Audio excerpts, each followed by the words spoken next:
Welcome to Plays and Parlays. I am your host, Wesley, along with my co-host, the Guru LT, my dude, VZ, and my guy, man. What's going on, fellas? Chilling, man. Where'd it go? Hey, Glad man, my this bye weekend, week's gone. yeah, man, this week was crazy, man. This last week in football was crazy, man. What do y'all feel like? Like just a real quick recap. How do y'all feel about how last week went? And then, I know a lot of us may not remember exactly how we voted, who we picked for last week, but what do y'all think about the overall week? We'll start with you, VZ, real quick. Going through the games, I picked the Chargers. I picked the Cowboys by default. I picked the Bengals. They lost to the Jets. I got that one wrong.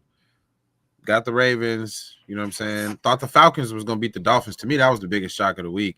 Like, it looked like Tua got the team back. Like, they was playing. They was doing celebrations and handshakes on the sideline. You know what I'm saying? Like, that offense looked like you expect that offense to look. Yeah, and then I think, most importantly, they started using Ollie Gordon. They started using him instead of just trying to run, Achane all the time. Because remember, they had Achane and Mostert.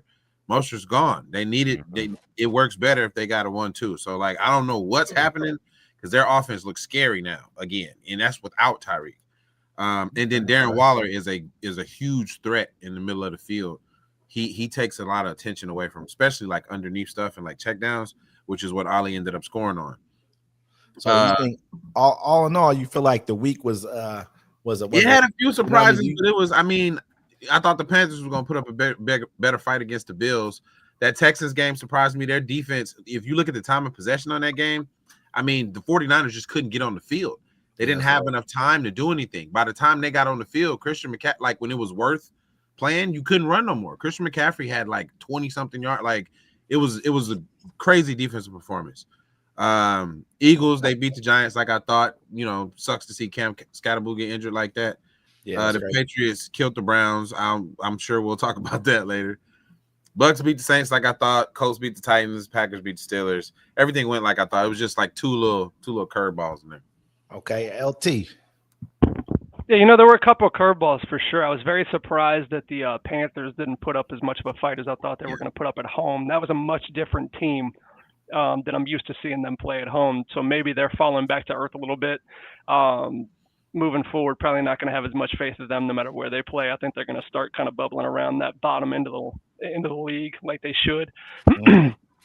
If you really look around the league, though, I thought there were a couple of upsets last week that really kind of were very surprising. The biggest one to me personally, though, was the Texans. The fact that they were able to keep them off the field as long as they did, the time of possession was absolutely insane. It's really hard to win a game if you can't get solidified and kind of get your play calling underneath you and kind of get the offense really used to the reps on the field on game day. So I was very surprised by the Texans, how they played. Very, very good game plan. Did not expect that at all. That was 41 minutes to 18 minutes. Very different game plan than you normally see them run with, too. They're normally kind of a little bit faster, right? A little bit faster tempo. They were like, you know what, we're going to slow this down and really grind the team that just doesn't have anybody right now and just get them real tired, get them working, and then their defense, I don't know what was going on with them. They couldn't stop anything. On the outside, really. They had a real trouble on the edge. That's really shocking. So moving forward, that's something to look at on that team, too. Other than that, the Saints, they finally benched Rattler. Thank goodness. I'm good to go there. I'll talk about my team since we're not going to do it during the show because they suck so bad. Rattler's terrible. I'm very happy that they took him off of there and put him on the bench. Shook isn't any better. Don't get me wrong, but at least now you have given somebody else an opportunity to see what he has. That's the way the league's supposed to work, right? Next man up. Agreed. So I'm pretty excited about that. There's a couple more teams that should do that, and I'm sure we're going to get into that soon as well. But yeah, other than that, I thought it was a pretty good weekend. Any given Sunday, I was probably, I want to say 70% last week. So not terrible. Definitely missed on the Jets as well. The 1 week I don't pick them because I just lost faith completely. They come out and win. I missed it by 1 week. Okay, I'm sorry. I missed it by 1 week. Absolutely. So. We all did. You weren't alone on that one right We knew it was coming, though. We knew it was coming. But they're not winning. I don't have any faith in that team whatsoever. And the Dolphins, I'm glad you touched on them with Tua. I don't think he earned the locker room back by any means. I think that was more of a, hey, look, if you're not going to do it, we're going to take care of it ourselves kind of moment, in my opinion. But right. we'll see going forward because they have a very, very big game this week against a much healthier Ravens lineup. Ravens So team. that's going to be interesting to see how they come out in that one. Man. Yeah, this was actually crazy. This was the 1 week I got all of them right, but I wasn't on last week, so I couldn't tell y'all. You got them all right. Yeah, I So got we all just of them gotta right. go Yeah. for it. You got them all By right. default. By default. Crazy. Yeah, Crazy. That's a Yeah, perfect me, time. I got it all right. Perfect timing. Yeah, You know what this I'm is saying? regular. I'm like, Yeah, you I was get it like, all. There was no yeah, problem. man. Yeah, but 100%, man. man. He'll tell you money. I'm gonna call you Money Line Man, man. Keep it Yeah. up. Yeah, but He I get think them all right. the Eagles got kind of lucky. I think that the Jalen Hurts fumble. That was a fumble for sure. That was a fumble. That I was a couldn't fumble. You believe can't that. stop the progress in a. Yeah. I don't know how that Yeah. got past him. Like 'Cause that if they was pushed him further, then they would have called it exactly. more yards. I'm like, so that's a fumble then. Like you Yes. can't stop forward progress. Like that was clearly a fumble. That might have Absolutely. changed the momentum of that game. You're right. Because the game would have been so much closer, but that would have been a 1-possession game. Yeah, And and so- they and would have then- been playing hard since they just lost. Yeah, that's a momentum. Like they just stopped Mhm. the tush push. You know, like Yeah, that was Tina just crazy. did it. Dude was hot about that. You see the one, I don't know his Yeah. name, but he was hot. He's like, they had to tell him, be quiet, don't talk about the refs like yeah, that. you can't know? do it. Oh Mhm. man, that was a terrible call. That It game. was a horrible call. Yeah, I think because I wanted the Giants to win that game again, but then I think I like the Packers and Steelers game. That one was huge. The one catch, I thought they was gonna make that an incomplete pass when he had the ball and the dude slapped it out like after he took like 5-6 steps. Yeah, But then they ended up giving him that. That was another good game. That was like the Super Bowl rematch, but this time Aaron Rodgers on the Steelers. But that game I think was one of the better games. Other than that, Yeah. my team didn't even play, so I didn't really care. All right, well, let's go ahead and jump this week off, man. Real quick. We're gonna start with you, LT, man. We got the Ravens and we got the Dolphins. So Ravens what's look your like take they're on back this right clicking. here? Ravens look like they're back clicking a little bit, and I like it. When the offense moves, man, they're good, and they can kind of grind games away, especially if they can get the run game going, and that way the defense can get a little bit of a rest and, maybe not give up 40 points a game. That'd be impressive for them. Now, they are playing at the Dolphins, okay, a team that is very, very hot and cold this entire season. You just don't know what you're going to get. It's kind of like the Atlanta Falcons is who I kind of linked them to. You just don't know if they're going to be good or bad that day. I do not have any trust in Tua whatsoever as a QB. Watching him play, I just don't think he has it right now. And like I said, I think it's just a fact of him kind of being scared. He plays scared out there is what it looks like at certain times. Yep. So no, I don't trust that team at all. I don't think they're going to win 2 in a row. Spread 7.5 for a reason. I think Baltimore wins this. Okay, Veezy. I think the simple answer is Baltimore is going to win this game. Lamar's back. I don't see them losing this game. I do think that it'll probably be interesting a little bit later than we think it should be, just because if Tua and that offense is clicking, the Ravens defense is that bad. So if you know what I'm saying, like if Waddle and you know what I'm saying, if they get something going offensively, and it's not like the daunting task of playing the Ravens defense, I think they could get going. I still think the Ravens ultimately win because I trust Lamar 1,000 times more than I trust Tua. The Ravens gonna win this game, but I think it's gonna be probably interesting, like into the third quarter and like fourth quarter, like Ravens put it away. Man. Yeah, I think the Ravens, they just need to win games at this point, and I think it will not be a bad game. I don't think it's gonna be a blowout or nothing, but because the Dolphins, their offense is looking stronger than it was before. They're getting it together. The Ravens team, now that they got Lamar back, it's just they got the helm back. So and he's gonna try to push these wins, these easy wins that they could get. They got to get those through because they got to knock them out. They started really late. So I got the Ravens with that one. I'm not gonna make this too difficult. I'm gonna go with the Ravens for sure. Tua got 10 interceptions, man. I mean, even though he's almost, he's almost hitting that 70% completion percentage. He's doing 15 touchdowns, 10 interceptions, which is like that just speaks volumes right there. But I think he threw 3 in one game. You know what I mean? He threw, so Didn't you he got to do kind that of twice? I think he did that twice, didn't he? Didn't he throw quite 3 picks? possible. And like you were saying, first thing I was thinking is that he did get the locker room back, but at the same time, I'm almost thinking that are the players being told, hey, you know what I mean? Maybe this coach is gone. Yeah. This guy, you like this coach you got right here? This guy right here who's like not on you about everything. If he cares about your family problems, what you got going on at home, you know what I mean? He might let you off a little early. He's a player's coach. And so, hey, do your job or this coach is gone next year. We understand Tua's not playing that great. He might be gone next year, depending upon the situation. But I don't think they have anything they can get rid of him for right now. Who are you going to back? Who's backing him up? Who are they going to, put into the fire right there? So at the end of the day, I'm going to go with the Ravens myself. I don't see the Dolphins being able to mess with them. And hopefully Lamar is somewhat, he's back. Yeah. More or anything else. If he's back, I don't see their running back. He's soft as Sharman's right now. Henry's just running tepid to me. He's like tiptoeing to get even the touchdowns he's running on. Like he don't want to get hit. He's not hitting the hole. I'm like, what's up with this dude? I mean, he only got 500 yards. It's basically halfway through the season. You add that up, you gonna only do 1,000 yards this year. You're somebody, man. I'm like, bro, I don't know. You know what I mean? But right now, they're not looking like a team right now that can actually make a playoff push unless Lamar come in there. He said, take all the games out the you hear about that?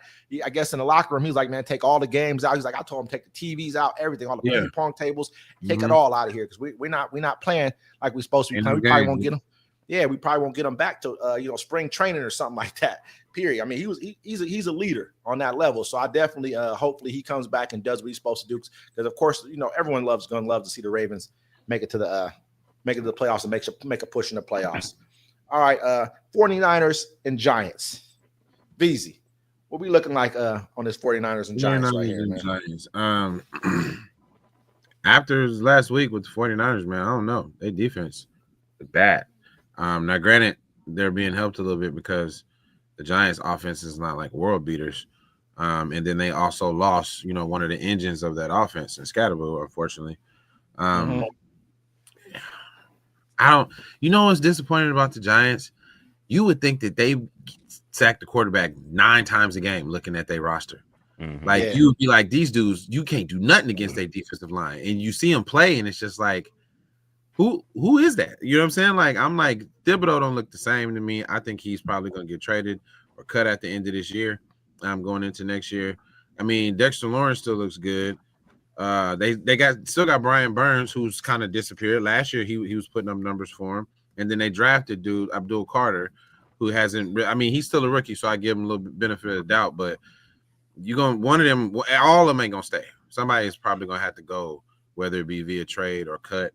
On paper, I really like their defense, and I mean, the Giants just don't have nobody. I mean, the 49ers just don't have nobody left. Like, I think maybe if you can get, I think the biggest difference in this game is if Christian McCaffrey gets going, it's over.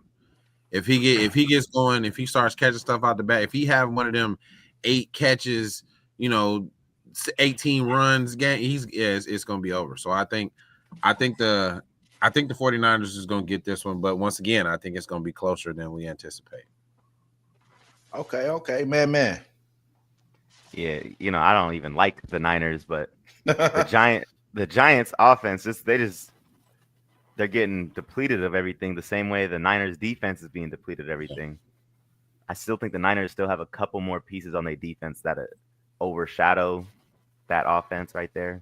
Because Dart's being thrown into a spot where it's just like, not much you can do now. Figure it out. Yeah. Yeah, this is what you got to deal with. And then the Niners, they offense with like Christian McCaffrey, I agree with too, but Kittle might. I forgot he was kill back. them. Yeah, Kittle might kill them. So the Niners, their team right now, they're just barely a good team. But they could have been one of the best teams in the league if they were healthy. But I got the Niners because Giants just lost a lot. You look at their defender Burns on the Giants, right? He got 10 sacks. Yeah, I mean that's but okay, LT. I'm gonna go different than everybody here. I'm gonna go Giants. Okay. There's a reason here. You're also missing 2 new guys as far as the defenders. You just lost a key linebacker and a defensive lineman in their last game. As far as Alfred Collins is out too. So I don't think look, man, it catches up to you at a certain point if you just can't stay healthy. And they really, really have a problem staying healthy. They're already missing half their team on offense. I know they have Kittle back, but look, is Mac Jones starting to kind of come back a little bit? Is that what it's looking like to everybody? Because to me, it is. He's starting to fall back to earth a little bit. So can he make those reads? I mean, look, the interceptions are starting to pile up a little bit more for him too. So let me ask you this, LT, not to cut you. Do you feel like it's him falling back to earth, or do you feel like he just doesn't have the weapons? I mean, half of he doesn't. He's throwing to second stringers or practice squad members, and I think that's what it's coming down to is it's catching up. One way or the other, whether it's him or whether it's the team, kind of catching up with injuries. It's just not a match. It's just bad situation for them to be in right now. Like I said, if they're at full capacity, they win this game by 2 touchdowns plus. Easy. But because they have the weapons, they have the speed, they can control the clock, everything, right? And their defense, when healthy, is just monstrous. So they're playing a team this week that is just playing with no fear. They're playing with just fun, period. And now you're missing your running back if you're the Giants, right? So now they got their backup though. I mean, they were kind of a 1-2. Tracy is decent. This quarterback has moxie. Okay, he's got a serious ego. So he's going to come out there and just start throwing it all over the place. I'm telling y'all, this really has a way of getting really out of hand pretty quickly, because I don't think the offense for the 49ers can keep up in this game. I don't think they're going to score a lot of points, and I know it's kind of setting up to be a very defensive game from the looks of it, but I don't think it's going to be from the Giants side. I think the Giants are going to score points in this game because of the health problems, and I think it's going to really catch up finally to the 49ers, and they're going to be out of it this week. I like the points you just made right there. It kind of made me have to reconsider my, not fully, but it made me reconsider, my actual pick on this one here, because it's a fact. I mean, right now, 49ers looked horrible last week, and they lost. The spread's only 2.5. You know what I mean? And they looked like they had a lot of players go down last week. I'm not sure if they're down for the whole, for this week or not, but injuries are injuries at the end of the day.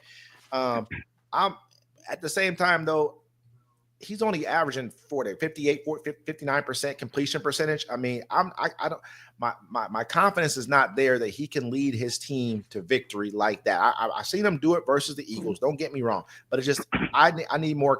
With him and Scatterboo, I'd have probably been all in because of the energy they bring for their team.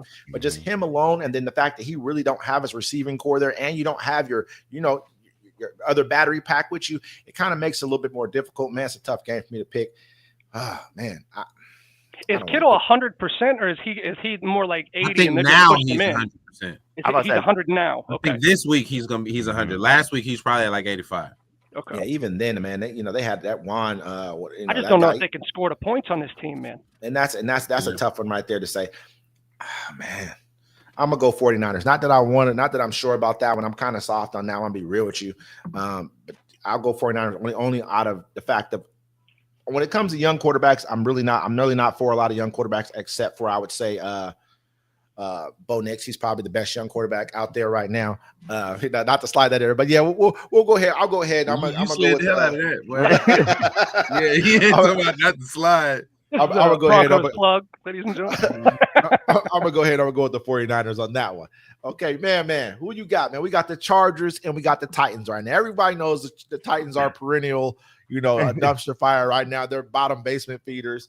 I mean, what do you think, man, with this Chargers and Titans game? Just let's make this one quick, because I don't know. I was about to say Chargers is either, Chargers either here or here, and but thankfully, even if they're here, they're playing a good team that's always here. So just hope Justin Herbert doesn't want to throw 300 yards passing, and then they'll probably win this game. Because he just want to bomb it, and I think that's when they start losing what they are. They're like a run, and then but he sometimes he throws too much, and I'll be like, oh man, the timing of everything's wrong. I got the Chargers no matter what. There's no way. Herbert's got over 2,000 yards passing. He's always trying to go over 300 doing though. His thing. He's do too much. Yeah, he absolutely do too much. VZ. I was thinking the same thing that Pono was saying, that Herbert be trying to do too much. He tries to get a lot of numbers. He's going to ignore that wide open tight end and hit that that hit that go out. Like he's trying to get it. And I get it. He has the arm. He can definitely make those throws. But in a game like this, especially because the Titans defense isn't bad. They just are on the field entirely too much. Like Jeffrey Simmons is all Pro Bowl type player. Like their team isn't bad, or the defense, I should say, but offensively they just don't have it right now. Couple that with the Chargers can't run the ball right now, so they're going to be passing even more. It scares me a little bit, but at the end of the day, I'm probably still going to take the Chargers because I don't think the Titans can score enough. I think the Chargers might be surprising. Like the Chargers might win 18-6 or something like that, but the Chargers are going to win this game. LT. It's interesting because y'all are bringing up how he throws the ball deep, right? As far as Herbert a lot, whenever and the problem with when you're a quarterback and you have the arm strength that he does. You want to show it. As soon as you see that hand come across that receiver, you're gunning it. Okay, especially if that's your read before the tight end or before the crossing route, right, or before that drag coming across. Ultimate faith in that throw. Yep. So he's gonna make it, and the problem with most of the teams is they're baiting the quarterback to do that because they're taught that, right? And if they know that he's a rookie, he's a gunner, they're gonna bait the hell out of him. The Titans don't have that ability at corner or at safety. Okay, I'm just being honest when I say that. I don't see this being close.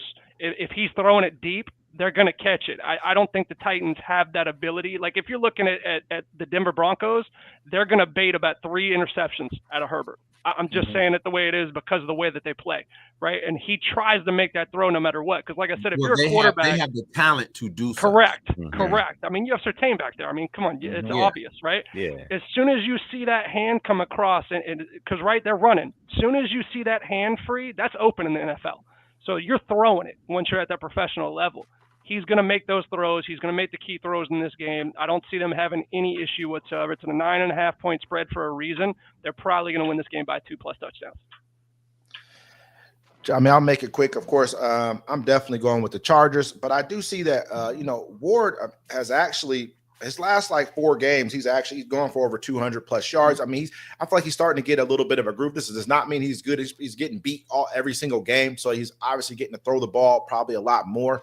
I mean, I know his rookie season, as far as I'm concerned, has been going abysmal. It's been a bad rookie year for him. He has, his sacks are off the charts. He's taken a lot of sacks, even for a rookie quarterback.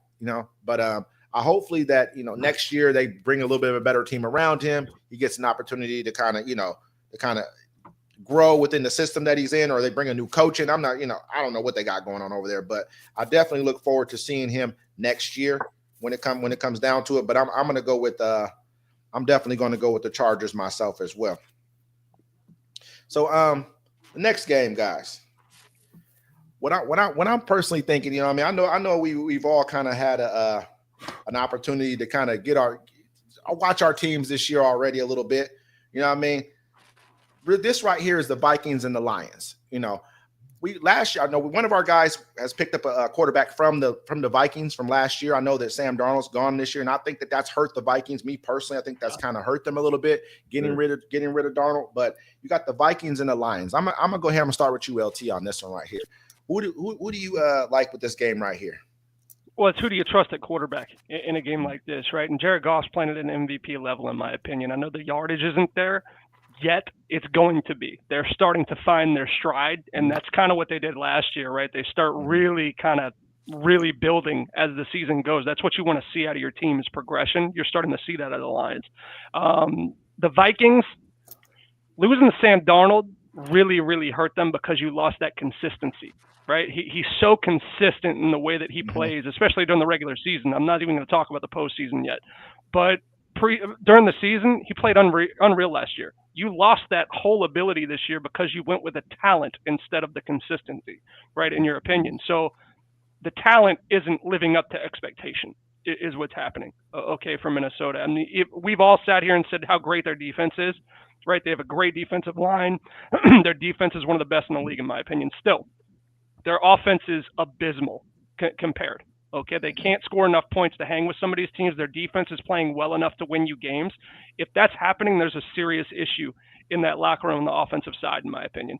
So I don't see this going well for them at all. They're playing at Detroit, which is also even worse. Detroit's going to win this game pretty soundly. They going back to JJ. I mean, JJ is going to be their going to be their guy coming in this week, which I mean, I think we've all Didn't even matter. That's you know what I mean. All right, man. Yeah, is JJ even fully healthy? I thought the reason why I they don't think he is, but they're forcing because because Carson Wentz is out. Wentz is done. So they quarterbacks are basically gone right now. They plan on half a leg. And now you have to be careful because he's your only shot. Yeah, and you got Aiden Hutchinson in there. Can't put him in harm's way. Yeah, Aiden Hutchinson, is he going really? He might kill that man. So it's just if this was another week without these injuries happening, I'd probably think the Vikings was going to win. The Lions team is going crazy just on offense. And man, let me ask you, not to interrupt you. Let me ask you this quick question. You're probably one of the worst people to ask this question, only because this is your team. You know what I'm saying? When it comes down to, but do you believe that Sam Darnold? Do you think that we should give him more credit because of what we're witnessing this year out of the quarterback talent that they've had with the same exact receiving core that what he did last year for them, or do you think that that was kind of a fluke situation? Do you think he should be giving him the credit he deserves for what he came in and did with this team last year? He deserves credit, but he's playing with he was playing with Justin Jefferson. Like, you're gonna look like a great quarterback if you're playing with Justin Jefferson, even if you're average. Yeah, but these guys, Carson Wentz was looking a little good too with them too. But like the thing is, because he played with JSN, he also looks great with JSN. He's targeting one great receiver, and JJ McCarthy, he wasn't even doing that good with Justin Jefferson though. But yeah. JJ McCarthy was not the person to gamble for. They should not have put all the eggs in that basket right there. They got rid of every quarterback they had that was doing great to put in a player that wasn't contributing as much as they should have. They probably need to make a trade. I wonder how that coach feels right now. You know what I mean? With just, with seeing what he has. He's supposed to be the QB guy. You know what I'm saying? Go ahead. He can get two quarterbacks and everything.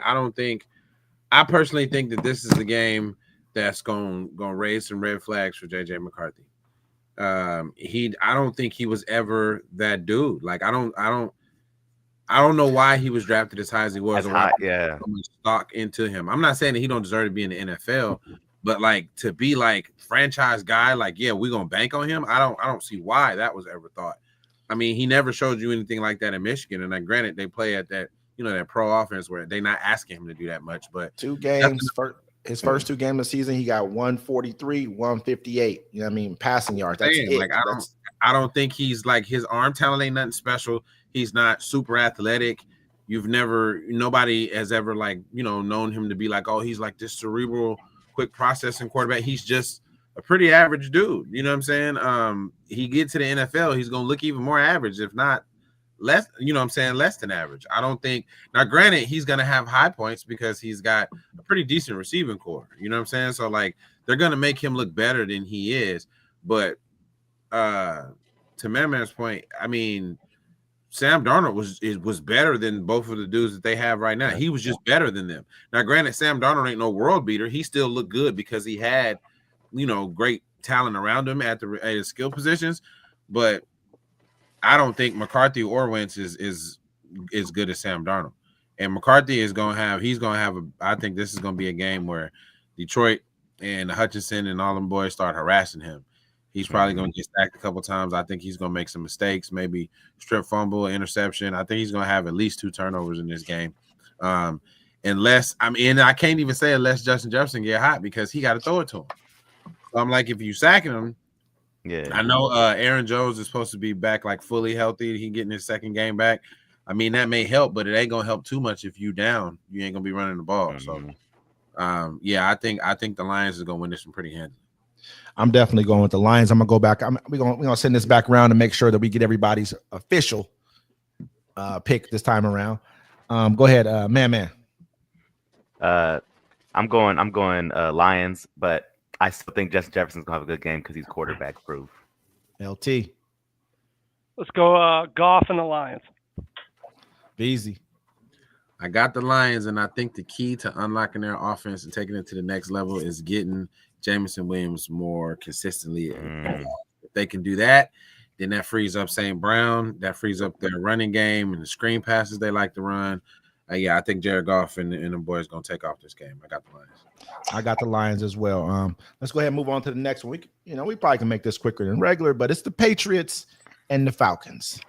Let's go ahead and start off with you, VZ. We're going to go ahead and kick it over to you first. What do you got? Drake May has been playing great. He's been playing really good. I like Vrabel and the coaching staff, what they've done with essentially pretty much close to the same roster as they had last year. Maybe not offensively because they drafted a running back and they brought in Stephon Diggs. But Drake May he's been playing as a top level quarterback, at least in the AFC. You know what I'm saying? Like his numbers support that he's looking pretty good. The Falcons, man, I don't know. On paper, their defense, I didn't know their defense was that good before last game. When I was looking at the stats, I was like, man, they was like number 3 or 4 rated defense. You know what I'm saying? Like they had a pretty good defense, which was surprising why they lost that game the way that they did. This just seems like the Patriots. I feel like the Patriots are just a better coach team. They're going to get more consistent quarterback play. I think that they're going to win this game. Is Cousins starting or is Penix starting? Penix is questionable right now. I mean, so yeah, you never know. I mean, yeah, I don't know.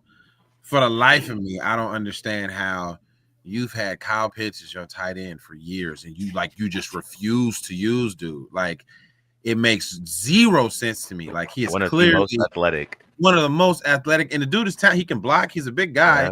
He runs routes pretty good. Like they just refused, no matter what quarterback they get in there, they just refuse to use him. I would be screaming to get out of there if I was him. But yeah, I don't think the Falcons have enough. The only way that the Falcons keep this close is Bijan got to go crazy. Bijan got to go crazy. Like now, if he, get one of them screen passes and take it 70 yards, or if he take a draw play and run it, 60 yards or something like that, he'll keep it. He'll keep them in it, and I think that'll probably get the defense going. But unless he has, he got to have 3 touchdowns plus for them to win this game. LT. Look, y'all know I don't like the Falcons.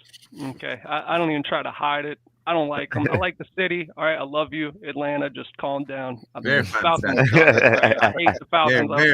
How many Super Bowls y'all got? 0. All right, so here's the thing. I gotta let them know. Gotta let them know. All right? The Pats gonna win. All right, the Pats are gonna win this game, and I don't think it's gonna be super easy for them to win. I'm not saying that. What I will say is this: Falcons have lost 30-0 to the who was it? The Panthers, Carolina, and then they just got mollywopped last week too. So Miami. Yeah, so that's dumpster fires that they lose to. Okay, the Patriots are not a dumpster fire this season. They have a good quarterback at the helm. I'm a big May fan, and then they have a pretty damn solid defense too, if we're being honest, right? As far as the Pats, I like them in this game. The Falcons, how they can make this interesting. Here's my hot take. Okay, how they can make this interesting if Kirk Cousins plays. Yeah. Okay, I will say that because I think that opens up the defense a lot more. And if that dude is playing with his back against the wall, you saw it for seasons already in his career. He has highlight reel games. So, and he's done it against the Cowboys. I watched on what was it, Thanksgiving Day a couple of years back that he went off. So he has that ability, and that opens up the playbook, I feel like, a lot more with a player like him in there. And that will get your run game going because that's going to take the defensive line back because he's going to take chances that the other quarterback is not going to take. So I do think that's going to change things. If he plays, I'm almost inclined to take the Falcons in that regard because I do think he has the capability of really coming out and playing at an all-star type caliber or an all-pro type caliber. He just has that ability that the other QB doesn't. So I think if he plays Falcons, if he doesn't, Pates. Man.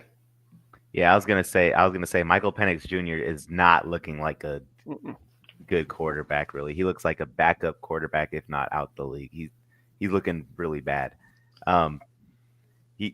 You look at this team and the Falcons defense, they do have a good defense. They have good coverage players and they have a bunch of middle of the pack, like defensive linemen and linebackers, like, nothing really spectacular on their defense though.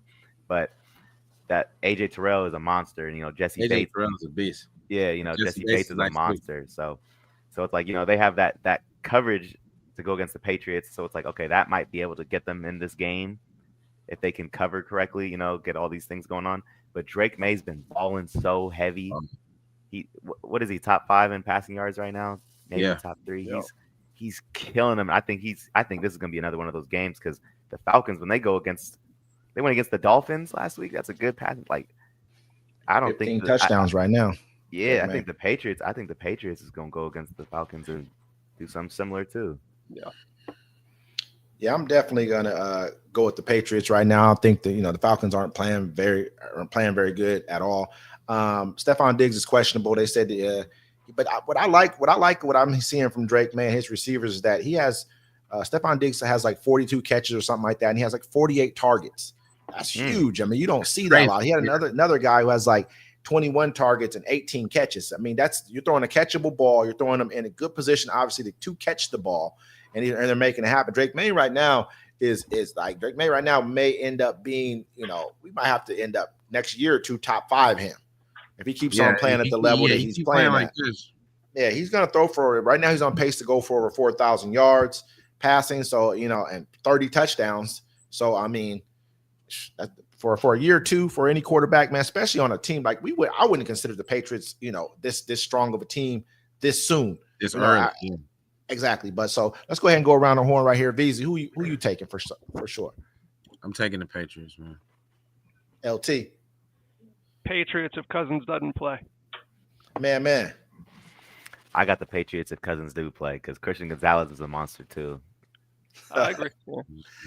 I'm gonna go ahead. I'm gonna take the Patriots, man, too as well, man. Let's spin to the next game. We're gonna start with you, LT, because this is a one that's kind of down your alley a little bit right here. The Colts and the Steelers. Oh, this is easy. All right, so Colts have both MVP prospects, in my opinion, at this point in the season. Yeah. You got the beast mode running back and Taylor, and then you got Jones having a just stellar banner year for himself. I really like the way this team is gelling together. They're not really winning. They don't even need to win close. The one game they won close was against the best team they played all year, as far as the Broncos, and we got into that earlier. They're beating the teams they're supposed to beat by 3 touchdowns or more. So they're really playing at a high level of football this season. Okay, offensively, defensively, special teams, they're clicking on every single cylinder. They're going into a team this week, though, that has to win, in my opinion. You're going to a Steeler program that has to win this game. Aaron Rodgers is there. You have Mike Tomlin. I've said this before. You have Hall of Famers all over the place on that team right now. So, in my opinion, they have the ability to really come out and win this game. I'm going with the Steelers at home in this game. Something about them this week just screams win. And Colts are not going to win every game. They're just not going to. Right? It's very hard to do that. They're going to lose a couple here and there. I think this is one of those to where it's at that competition level. And Man said this before the show, that competition matters, right? That level of competition. This is a very higher level of competition than they've played the last couple of weeks. And they're playing away from home. They're playing a Steeler team that has to win with their back against the wall. That's dangerous to me. When you play Aaron Rodgers with his back against the wall, I'm going with Pitt. VZ. The Steelers allow the 30th most yards of the game, 386 yards a game.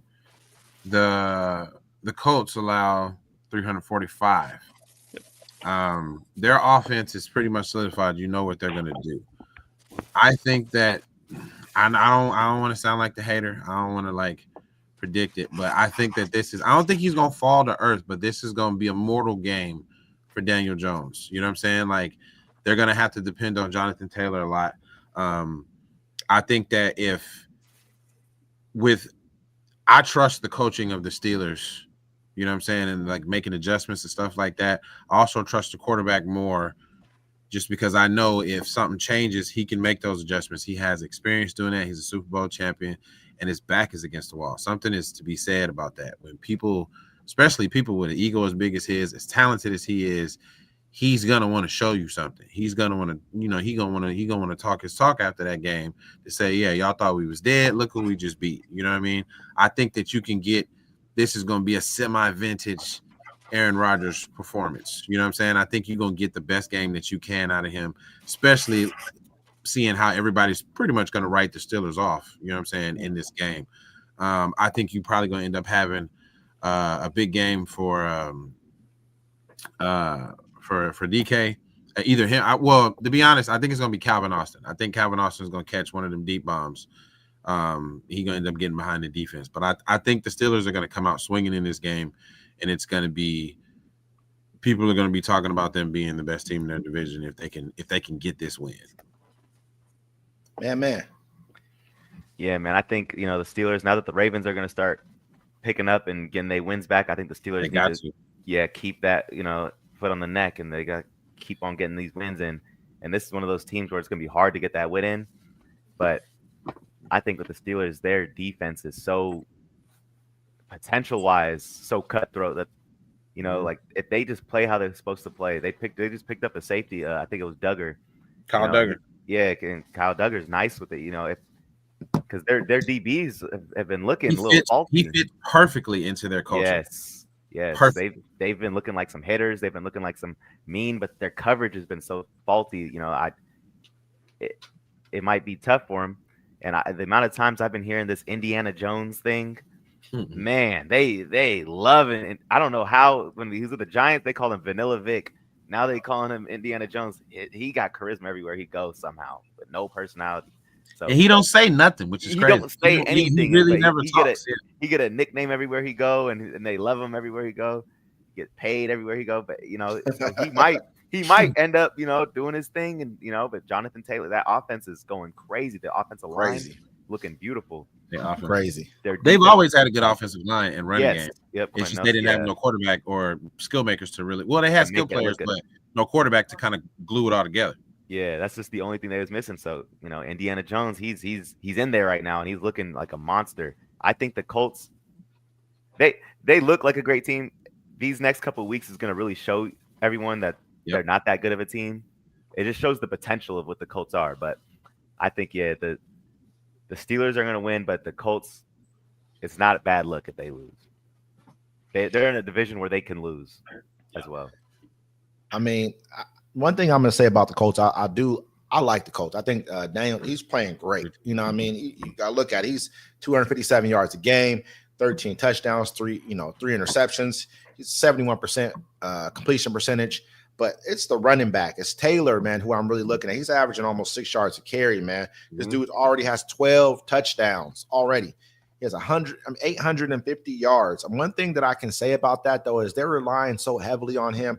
Their next, highest person with the most carries, I mean, of course, it's Daniel Jones, the quarterback. He got not, of course, but he has 30. But the next running back only has 18 carries, man. So if anything happens, it's a problem right now. You know what I mean? That's a heavily reliant run game on one person. Mm-hmm.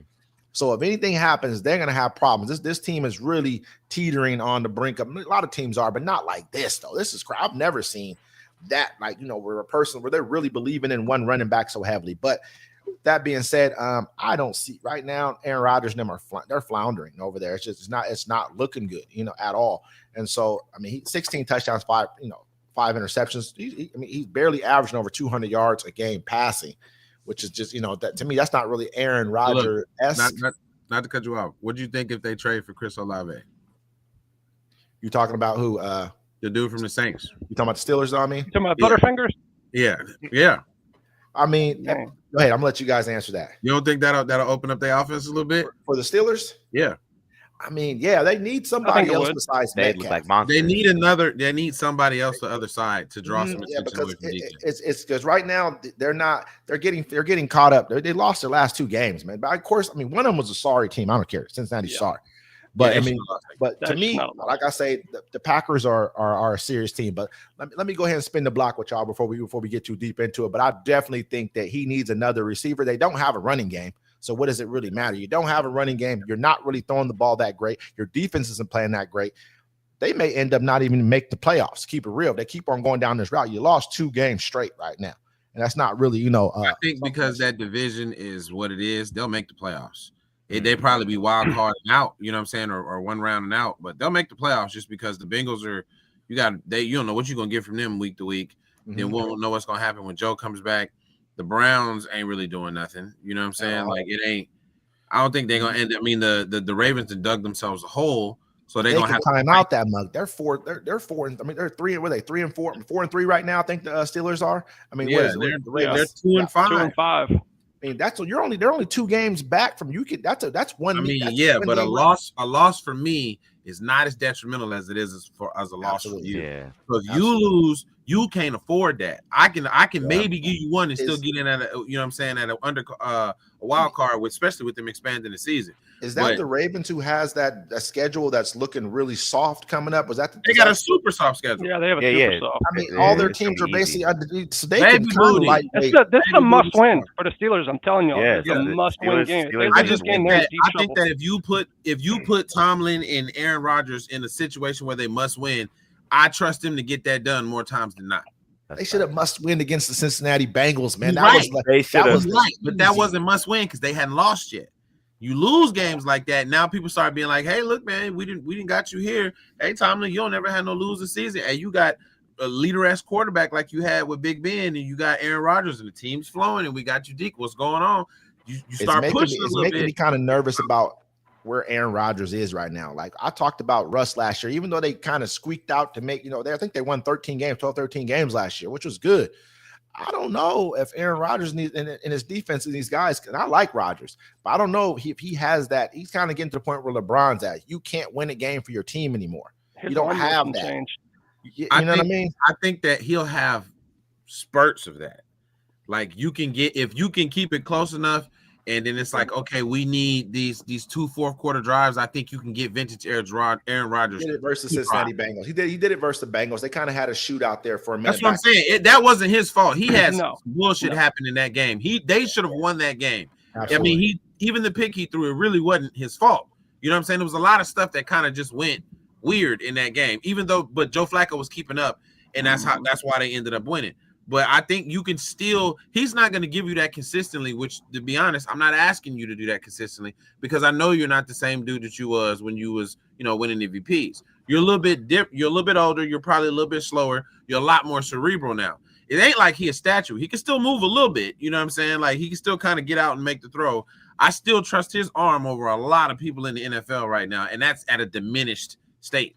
You know what I'm saying? You got Weezy. I got the Steelers. Okay, LT. Yeah, I got the Steelers, man. I really do think. Look, I'm not saying Jones' number bad. I think that's still one of the best teams in the league, in my opinion.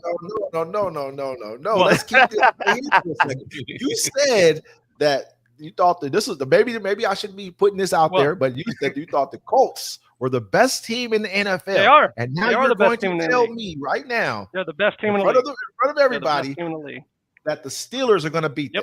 When you put those Hall of Fame players and Hall of Fame coach back against the wall situation, they're going to come out different. It's just like I'm talking about Cousins, right? He has to come out and play if he plays, right? Because he's playing for a job at that point. I don't think you believe that the Colts are the best team in the league. Then I do. way you can tell me. So let me ask you this question, just really quickly.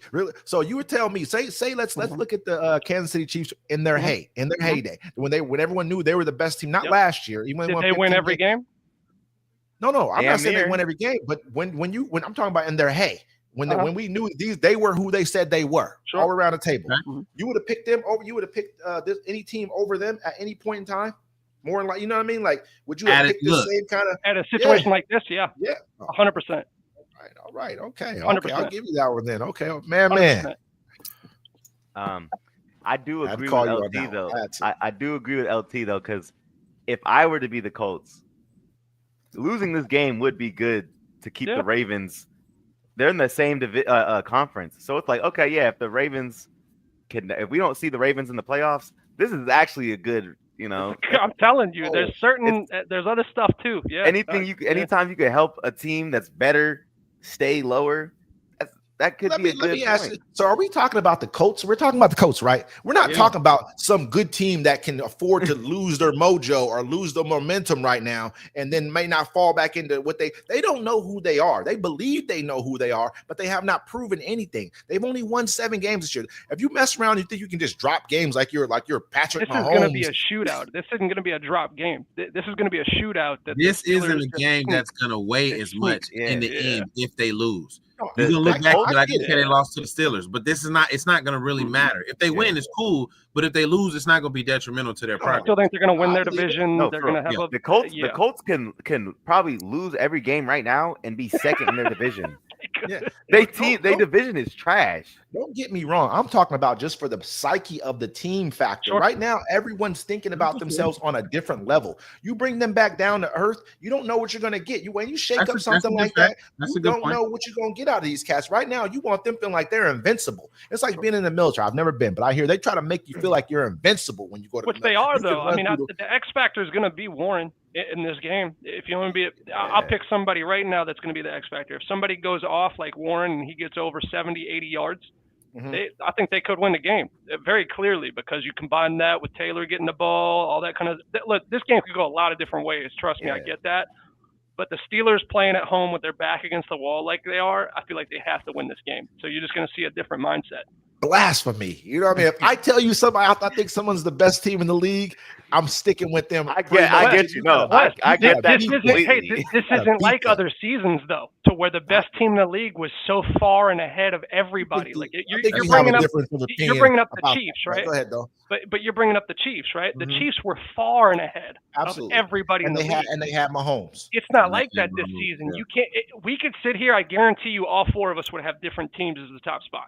It's just that's the type of season this is so far, right? No, I mean, it's just us. I think honestly, it's a hard thing to say that the Colts are not the best team in the league. You know what I mean? It's a hard argument to make that they're not, because of how they're playing. And you look across the board, it's like you can't see too many weaknesses in that team.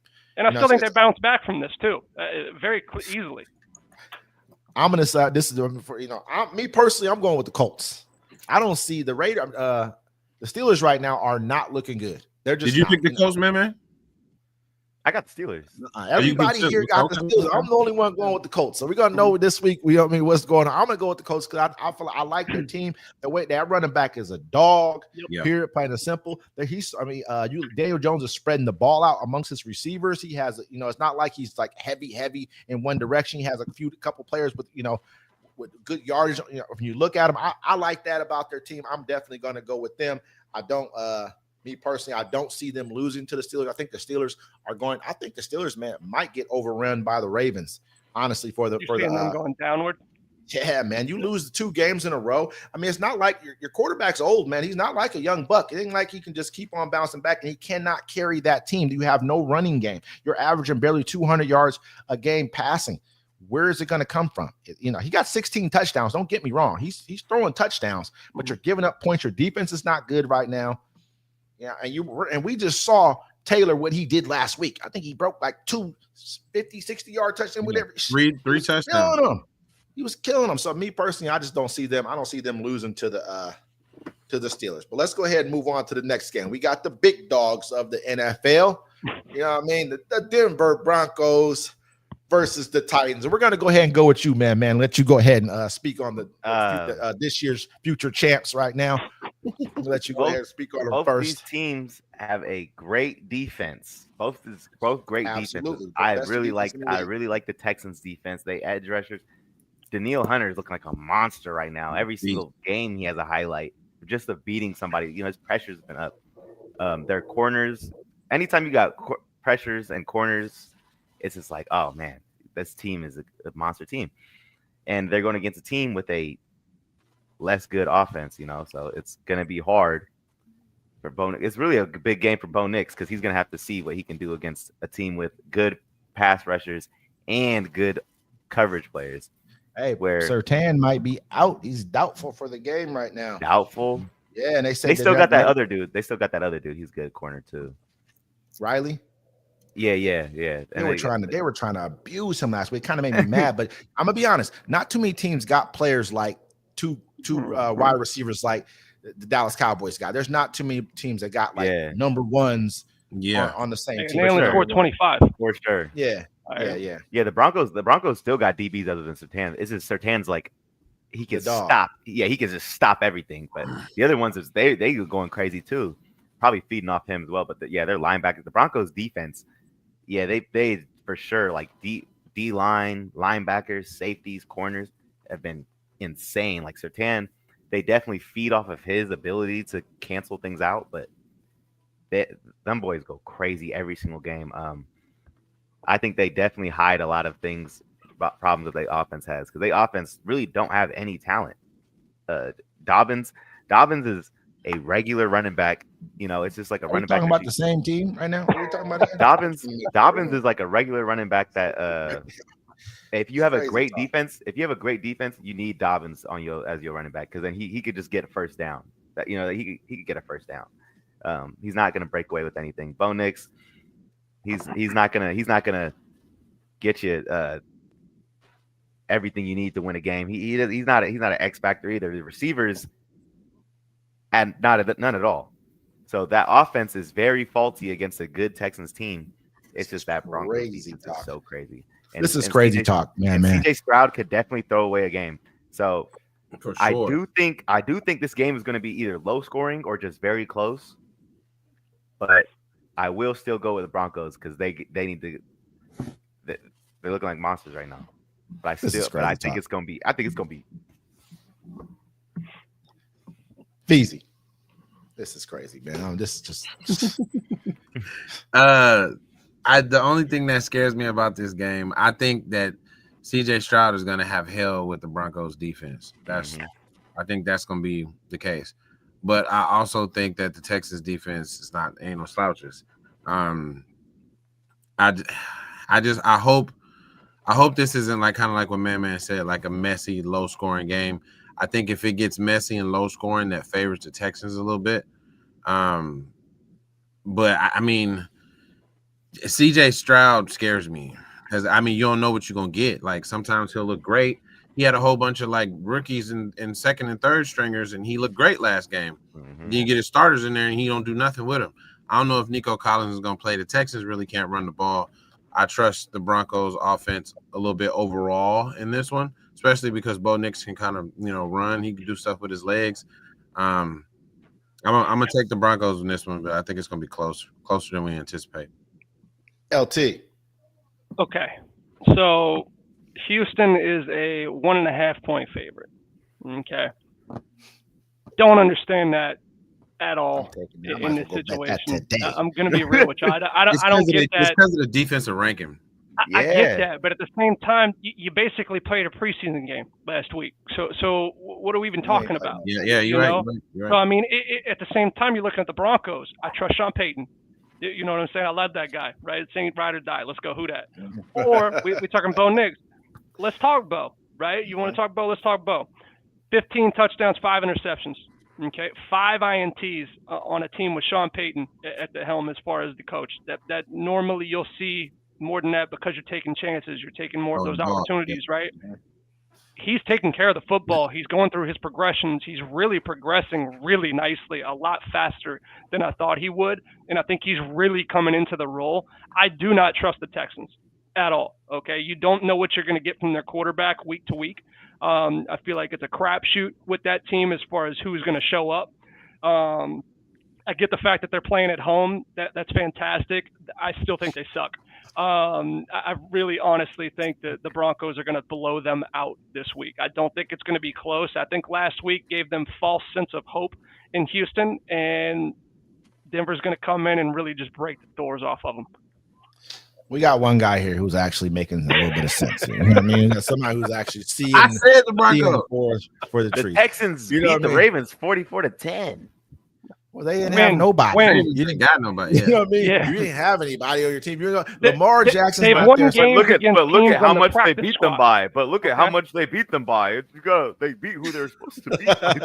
I'm just saying. Me personally, don't get me wrong. CJ Stroud went for over 300 last week. You know what I mean? So he's maybe starting to find that little bit of what he maybe lost. Possibly they have no running game. So I'm not even worried about you running the football too much on me at all. Period, plain and simple. So I'm going to tee off on all of your pass. I think Nico is out of the game. I think it is at least questionable right now. So that means you're slightly hurt. Yes, of course, we got our number one cornerback out too as well. I mean, he's not going to play. They say his pectorals is a pretty bad injury. Not going to put him on IR, but he's probably not going to play this game. He doesn't need to play. I don't think so either, man. Because what I witnessed from my Broncos is that we can put points on the board quickly and we can defend leads at the same time too. I don't see CJ Stroud being able to be in a shootout. He's a good quarterback. He's quality, but for some reason he doesn't have the confidence that he had his first 2 seasons. I was gonna say not that since that first year. He hasn't been the same player to me. So that's the only reason that we sit here and say that he's a good quarterback is because of that first year. You guys saw the ceiling, I feel like, and now you're starting to see that fall back. Yeah. I'm gonna go ahead and I'm gonna send this one, and we're gonna spin the block on this one. BZ, who you got? I got the Broncos winning this one. LT. Broncos. Man. The Texans have not lost one game by less than one possession. All their games is close. You guys is tripping on the Texans right now. The first time for everything. It's going to be a close game. The Broncos have not. They lost. I mean, they beat the Jets 13-11. This is not a phenomenal offense. You're talking about a game that was in, where was it, London, where they always score 12 points or fewer. Everybody. 13-11 against the Jets. Like, what are we talking about? This is actually a terrible team. The Broncos offense is not terrible team. Broncos offense is not that. This is so crazy to me. But I'm not going to disagree with you and act like we have like a high-powered offense. We don't. We don't have high-powered receivers. We don't. Our running game isn't high-powered, but we're stable on all sides. We have a great possession receiver. We have a decent run game, and we got a good quarterback, solid. We can move the ball. I'd be afraid if I didn't see us put up 30 and a quarter. I might be a little concerned. I would say we couldn't be involved in any shootouts because we'd be done. But our defense is good enough to where, I'm not concerned too much about CJ Stroud and these guys getting us into a shootout. I don't see that happening with them. I will say that with the team that y'all have constructed, with the offense that y'all have constructed now, you're not a fraction as good if you don't have Sean Payton as your coach. I think that means the world. That means the world to your offense. Everybody's overperforming. 2.0. This is the Saints. No, it's to a degree. not. Oh my God. No. I'm talking about from a quarterback standpoint. He still has to get the receivers. He doesn't have the receivers yet. You can't say that. No. I'm not talking about You found somebody to build around though. You did find your guy to be. Yeah, true. And we don't need those receivers because we got a defense that they never had down there that I can say they've ever had a good defense as us. He doesn't need to have shootouts with anybody at this point in time. Sean Payton system, you still want them receivers. I mean, I think eventually he'll get them, but we got a good enough right now. We're decent enough to where the kid we got right now, they're not putting pressure on him to throw me the ball. No one's getting on his nerves right now. He's not having to hear too much yapping in his ear from having a real, like a CD Lamb, not knocking CD. I like CD, or like a Pickens, or like a top number one receiver. You don't have to be loud. I won't even name JSN. I won't even name him because I don't think that he chirps as much in it. He's so young. He's not ready to chirp yet. Give him a year or two and start feeding his head up full of who he really is. He'll become a chirper. But right now he's probably like, I'm getting the ball anyway. He's throwing me the ball anyways. I don't have to say nothing. You know what I mean? To get it. But I think right now he's getting a chance to mature and they're believing in him. Bo Nix, man, his team believes that he can lead them out of anything right now. From coming back from basically scoring 30 in one quarter, they believe. Now I believe we can do anything right about now, damn near. But okay, let's move on to the next game. We can run through this one pretty quick. It's the Bears and the Bengals. I'm gonna throw this one to you, VZ, real fast, man. You know what I'm saying? I think the Bengals gonna put up a whole bunch of points in this game, but unfortunately, that doesn't necessarily mean they're gonna win because their defense is trash. I think that this will be a game where I could see Flacco and Caleb Williams throwing for damn near 350, 400 apiece in this game. I don't think it's going to be a lot of defense. Even though the Bears defense is pretty decent, I just think that overpowered. If Flacco going to throw the ball 40, 50 times, you got Chase. I mean, you say he's questionable, but he's probably going to play. And I mean, with Chase and Higgins, even if the defense is good, they're going to win more times than not. You know what I'm saying? Like, you ain't going to be able to keep up with both of them all game, especially with Flacco throwing the ball as much as they throw them.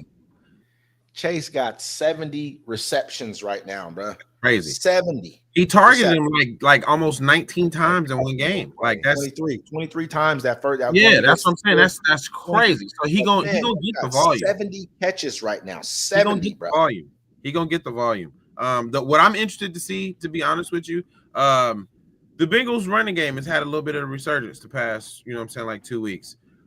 P. Ryan and what's the other dude? The Brown? Chris Brown. Yeah, is it Chris? I think it's maybe Chase Brown. Chase Brown. Yeah, Chase Brown. Chase Brown and P. Ryan, they looking like a decent little 1-2 punch down. It's like, where was this the whole season? You know what I'm saying? P. Ryan is a nice, power goal line back. Chase Brown is real creative out of the backfield. Did you see the flea flicker that he took back? That was genius because he knew you pitched at the Flacco, he getting killed. So he took it and he ran for a first down. Like that's the type of stuff that you need, you know what I'm saying, in the running game to complement the Maseratis you got there on, you know what I'm saying, on the wings. So I think that this is going to be a high scoring game. I think that this will be a game where you look at both quarterbacks. Joe Flacco still got it. Caleb Williams is on the verge type thing because they're both going to put up numbers. But I think the Bengals win. LT. I don't trust Caleb Williams at all in any way, shape, or form at this point. Even against the Bengals defense? I don't. I really don't. And I know the Bengals defense is sorry. I just don't trust him, man. I really don't. And honestly, their run game is a little softer than I thought it would be this season too. I look, Swift is good. I understand that, but I was expecting a little bit more from them, especially their line. They're real soft with the way that they've been playing. I'm not really impressed by any way, shape, or form. Offense, defense, special teams, whatever, you name it on the Bears. Bengals, obviously, they're a trash can. I understand that on defense, but they're going to cause a Caleb Williams turnover somewhere to where it's going to matter at the end of the game. That's more Caleb, though, not the defense. 100%. And I think, and that's what I'm attuning this game to. And I think Flacco is going to be the difference too. On the other side, he came in and kind of gave this team a spark on offense, and they're finally scoring those points that you're used to them putting up, right? Because you actually have somebody that can get the ball to the receivers like it was whenever Burrow's there. So, Bengals win this. I don't trust the Bears at all. Man. I think the Bears are being disrespected right now. Their team is a very complete team. Very complete team. Their defense, their linebacker, Edmonds, he's one of the best linebackers in the league. Their corners, what's it, Jalen Johnson, and then the other dude, I forgot his name right now, but their safeties are nice. They have a very complete team. The receivers, tight ends, they picked up some players on the O-line, like Caleb Williams. He's not doing bad. Their only losses are to the Lions, Vikings, and Ravens. Like these are no. Let's not use the Ravens. The Ravens last week with Tyler Huntley. That's who they had last week. They didn't have Lamar. They had Tyler Huntley. Ravens still got destroyed. Not a horrible team. But they had a chance to win. Not to go ahead, man. You finish. Yeah, but I'm just saying, like the Bengals. If we go compare them to the Bengals have lost to actually bad teams. Like the Bengals are not. And they're a bad team, though. Honestly, the Bears are actually good, man. From what you brought to the table, we talked about this last week, that they actually have a good team. But for some reason, something's wrong with Caleb Williams, man. Something's up with that dude. He threw it. Go ahead. I'm going to let you finish what I'm going to say next, because the Bengals are not. They just lost to the Jets, the team that you guys hate and think is the worst. So you lose to the Jets, and then now you're better than the Bears. I just don't see how that even correlates. How many points did they put up? Put up 38 points. You think they can do that against the Bears? Yes. They're not doing that against the Bears. The Bears have a better defense. The Bears' defense has been nice. But how many points are the Bears? They also, well, not even that. The Bears also have a quarterback that's prone to turning the ball over. He do, but man, it's going to be a key turnover, man. Yeah, that's what I'm saying. Yeah. They had an opportunity. Go ahead. 10-5 with touchdowns, interceptions. He's right. He's 9-4. He's 9-4. 9-4. Yeah, he throws interceptions, but he's not throwing the games away. He gets like one interception. He threw the game last week, man. They had an opportunity to come back. I'm gonna keep it real with you. Like the reason why I even feel the way I feel about that team right now, because when you first told us at the beginning of the season, I said, they're going to be crap. I never believed it. But then they started winning. And I was like, they're way better than I thought. Yeah, I'm like, you knew what you had a really good pick right there. That was like a dark horse pick right there. And they actually are doing it. Last week, man, he threw an interception damn near in his end zone. Yeah. You know what I mean? And threw away the game. They could have come back and won that game. They had an opportunity to win the game. He made the dumbest pass. I mean, it was the dumbest pass to make. It wasn't even like you saw it. I mean, I'm like, it killed me. I bet on him too. I was hot. You know what I mean? He lost my trust right there. That was it. You know what I mean? When I bet on you and you do something like that, man, you know what I'm saying? It's a wrap, bro. I can't still trust hate the Vikings. He tried Well, to do a lot. to this day, He to this tries day. to do a lot. To this day. To this You know day. what I'm saying? He tries to do a lot, but that nigga right there has a He's team. good. He has No, a team, yeah. and then all he has to But- do is just fucking work around this Play team. his role, man, but he don't. But the He's Bengals don't have a team. They don't.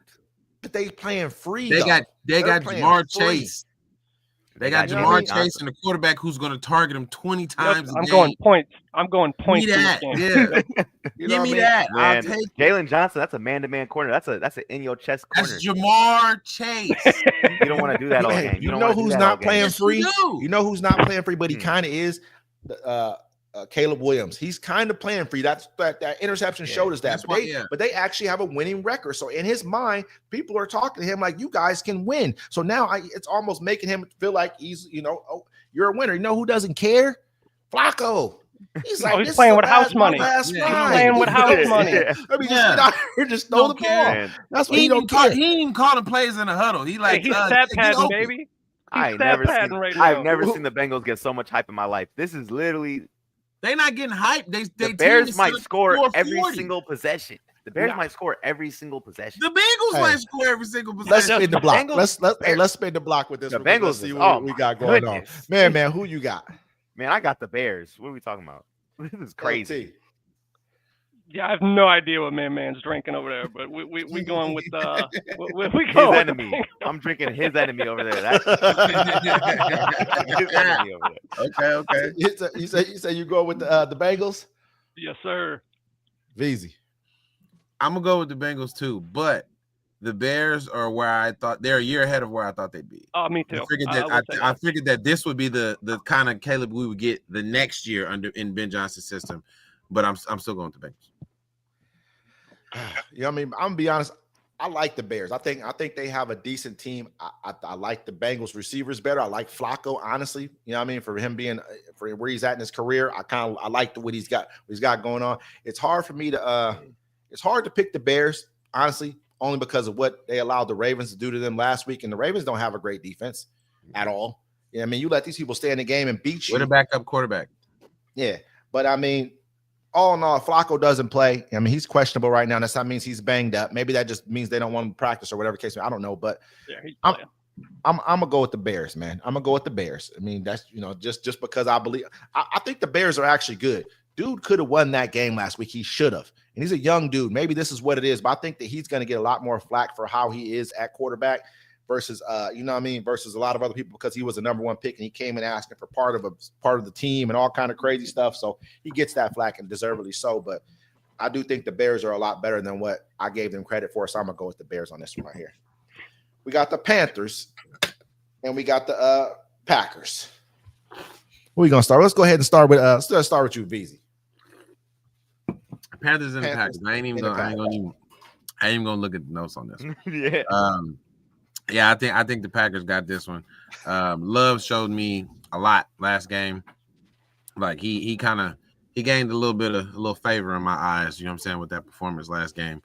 And what really surprised me is they put up the stats between him and Rodgers over the first 28 starts. Yeah, I saw And that. it was like, damn, like Pretty much identical. it was like for as much hate or disdain that I have for him, I'm like, and I love Aaron Rodgers. You know what I'm saying? So I'm like, okay, maybe I'm looking at it through a tainted lens. I need to kind of look, and he balled out that game. The biggest thing with him is he still don't have a bona fide number one receiver At all. Matthew Golden is probably gonna eventually get there. And I mean, dude, what's his name? Christian Watson. That dude is a beast, Yeah. but he just can't never stay healthy. Their But, tight I end mean- is their number one. Is their Yeah, leading Kraft receiver, is man. Kraft Their is tight end. having an amazing season right now. He's had like 2 or 3 games like he did last night, but he's being targeted a lot from Love. I think that I just don't think that the Panthers have enough. I do think that Rico Dowdle is going to get off this game because they're finally going to give him the one in the backfield, which may lead to Hubbard being traded. But I think because they got Travis Etienne's brother there too. So I think that they'll probably end up coming off of Hubbard and Dowdle earned it, just being honest. He looks better. To me, he is a better player He's better. than Hubbard. He's better. You know what I'm saying? And I mean, some other team could probably use Hubbard and they'll probably overpay for him a little bit. So you can send him somewhere where he can be useful, probably on a contending team. But I just don't think the Panthers have enough. I don't care if Bryce Young plays or whoever plays. I don't think the Panthers are going to score probably over 13 in this game. Man. I don't even know what to say about this. The Packers are gonna win. Yeah. It's just they're better in every way except for receivers, and that's just it. There's a better team LT. You think the Panthers receivers is better? for I was sure. about to say, I honestly think they're better in every facet, The Are you receivers, talking about the Panthers? everything for the Packers. I think they're better in every way. Do we know who the receivers are on the I'm Panthers? saying numbers wise this Look, season. the only receiver on the Panthers that scares me is the rookie. Yeah. Leggett hasn't done anything. He hadn't had a game where I was like, you can't see it because it's unfair because you can't see it because of who's on the you team. can And I still see it with understand that. McMillan, though. but- You can still McMillan is tell a that monster. McMillan Yeah, is a he's a monster, beast. but that's the He's a only beast. weapon that they, unless they hand the ball off to Dowdle, that's the Exactly. only weapon that they have. You know what I'm saying? Packers in the don't have passing game. none. They have none. Matthew They have Golden is nice. I mean, Well, he's not. well, He's only hey, got 200. He's only got clearly, 200 some yards catching right Clearly, now. it does not Matthew matter Golden is Steven. who's not that done receiver because Yeah. Love has 2. You can count them on these 2 fingers. 2 incomplete or 2 interceptions this season.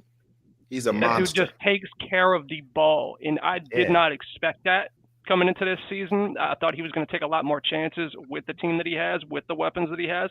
Yeah. I think he is playing at a level that is higher than him at this point, which is kind Higher of scary. than him. Whoa, I really do. that's a I big- think he's raising the ceiling of what even he was thinking his game was. So I think he's Also- getting better and better. He getting his tight end paid right now. Yep. He getting that boy paid right now.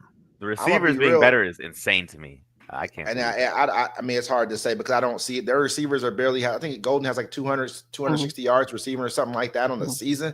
I mean, The peak and the highest yeah. talent, the highest talent of the Panthers is definitely better. But Oh, sure. overall, I'll take the median overall over their peak. I'm gonna be Yeah, real. 100%. I think Love is the reason why they're Exactly, their receivers. exactly. Love is a. I mean, I said this at the agree with beginning of the year, and this was me like speaking. did, You know, you 'cause did. You did.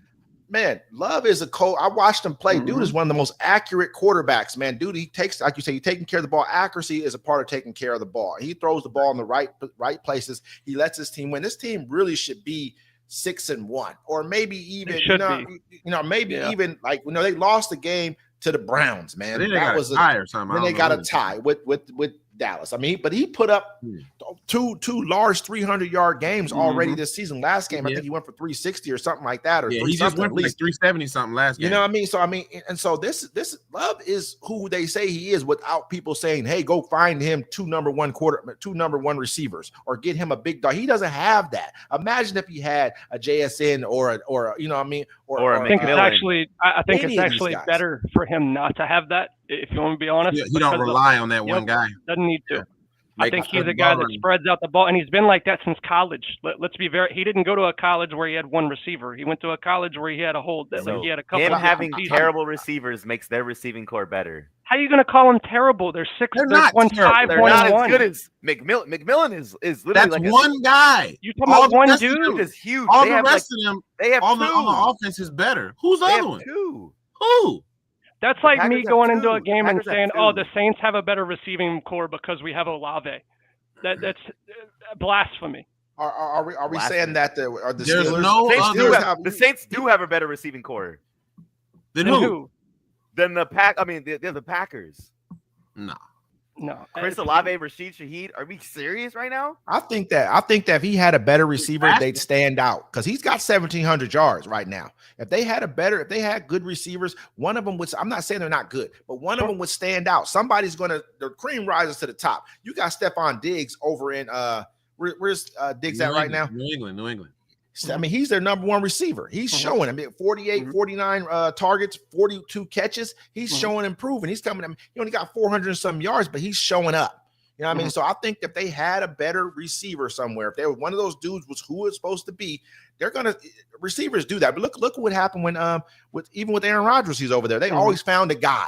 Whether that guy was really that good or not. They pulled Yeah, receivers they- out. They figured out a came dude, out of nowhere. Donald Drivers, people we know are Greg crap. Jennings. I mean, Yeah. just like Yeah, I who was is about this to say dude? Jennings. You know, what I mean? they made dudes out of thin air. So for somebody not to have risen through there, it does kind of hint like maybe your tight end's number one, man. If you have Matthew Golden, who's fully healthy, You have Christian Watson on the other side, who's fully healthy. We're just assuming full health. Who he has And then you 85 put yards right now. Let me finish. And you Okay, you put Romeo Dobbs in the slot. Now Christian Watkins only played one game. It's his last game. Just, you know what I'm saying, this one right here. Put Romeo Dobbs in the slot, and then you put the tight end in there. You think that receiving core is not good?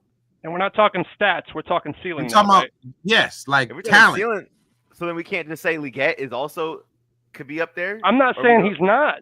He hasn't shown it. All of those people have had games where Leggett hasn't had a game over like 50, 60 yards receiving this year in his career. He didn't have one last year. Last year, Leggett had a good game. Nah, he hasn't had a good game, bro. Man, he hasn't had a good game. And don't get me wrong, I love Leggett. I want him to do well. He had the opportunity. There was nobody there.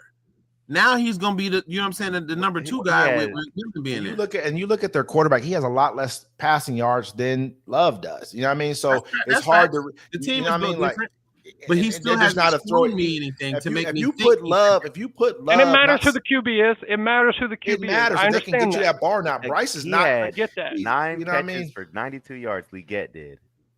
When? How many games? That was game 2. Against who? Against the Jets. Against the exactly. Jets.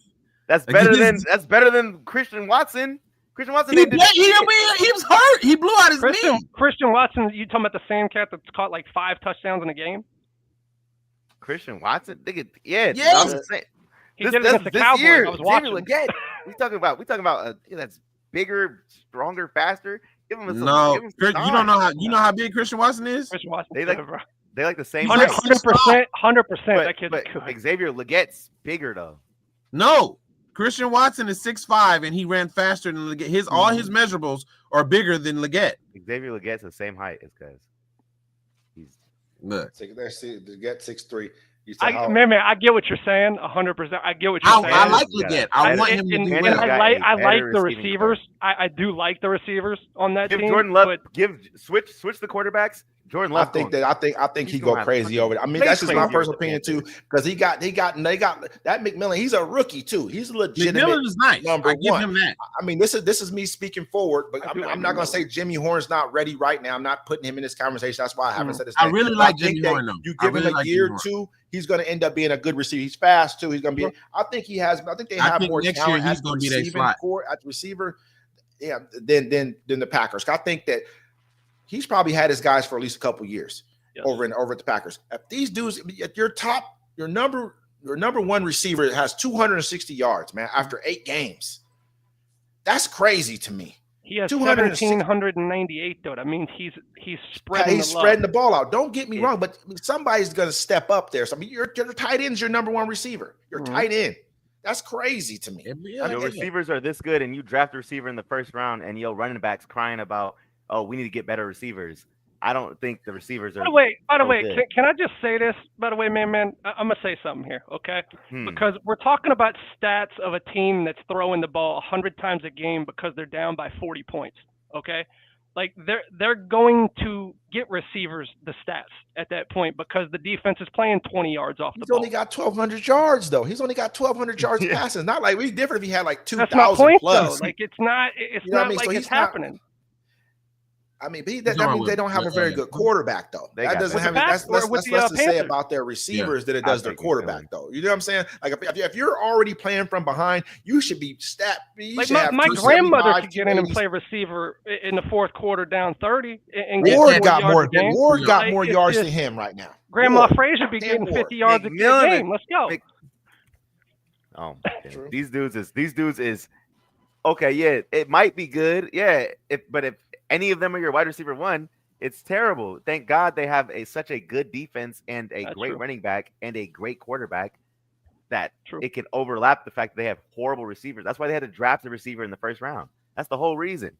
The whole fans, all the fans were like, it was the biggest applause I ever heard. Did we bend the block on this one already? No. Let's go ahead and bend the block on this one, man. Beezy. I got the Packers. LT. Packers and their receivers. man.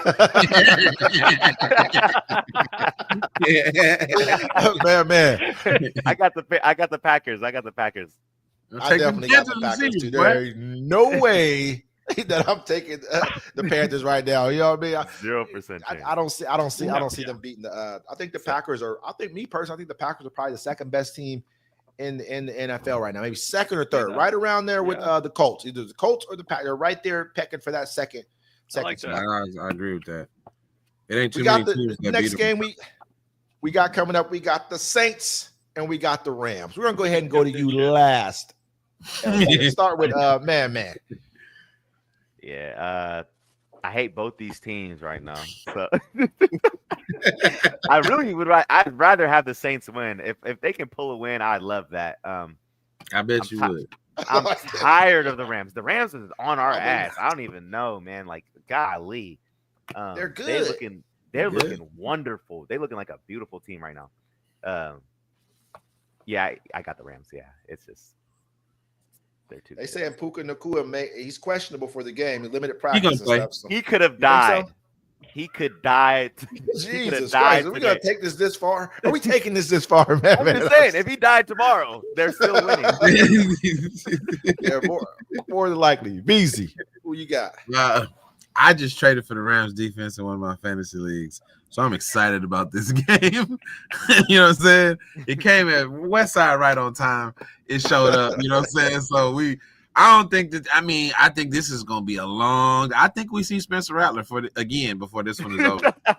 I think they're going to be like, but just shit, throw him in there. Let's see what we can do. Because I think Shook is going to have a horrible. This is a bad first game to start against that Rams defense and that front four that they got, that front seven. I don't think they're going to. And look at what the Rams got at receiver. You got Nakua for 600 yards. You got Adams at 400 yards. This is your top receivers. Those are what Atwell jump in there and play well. You get what I'm saying? That's what a receiving core is supposed to look like. Then you got what's his name? Yeah, Kyron Williams, and then Blake Corum has been vulturing touchdowns at the at the goal line.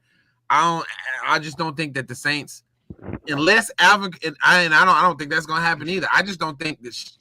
I feel like you had a better chance with Rattler. At least he gonna throw the ball. Shuck is gonna. I think he's gonna look horrible. Freeze up. I think he gonna look like a deer in the headlights. He ain't gonna be able to get the ball off. The running game ain't gonna be going. You're gonna have to pass the ball because you're down. They might break his leg. And you know how a person's used to playing with a sorry team already. I think that's what Rattler is. Rattler's sorry. He's sorry. I have no love for Spencer Rattler. Trust me. Last year, only thing I did was look at his stat line. This is not me. I've never praised him. Said he was good at all. I couldn't wait to see Spencer Rattler playing something. I'm like, yeah, that team's gonna lose. Because I knew for sure the Saints was losing every time when he played. This guy's crap. But I don't feel like that team's so sorry that you need somebody who's used to playing with a sorry team to play with a sorry team. You know what I'm saying? Like, he understands, okay, I'm probably going to get sacked on this play. I'm going to know how to play sorry. He said, hold up real fast because they're going to hit me from this way. He knows already what's about to happen. You got to allow him to lose. You know what I mean? He's not going to walk in the locker room and cuss everybody out. And y'all know what it is, bro. You know what? Hey, where we going to eat after the game? Y'all trying to go to the club? Yeah. Even if they like that, you know what I mean? They know they just got him killed. I got a couple waiting in the Uber with y'all. You ready to go? Because we lost, bro. We just happy to be here right now. You know what I mean? Let's go have a seat. Hey, my check clear. I got that check. Yeah. All right, cool. Let's drinks go on out. Me. He said, drinks on me. LT. Look, I don't know what blasphemy y'all keep speaking. Okay. Saints hate the Rams. All right, we hate the Rams ever since that NFC title game. I give you and that. I mean, we literally hate them. Okay, so we could be 0-80. It doesn't matter. We're going to come out for this game. I do think one of the favors that we've done for this game is change the quarterback to where there's not a whole lot of film on this guy as far as tendencies against certain blitz packages, things of that nature. So I do think that might come into play a little bit.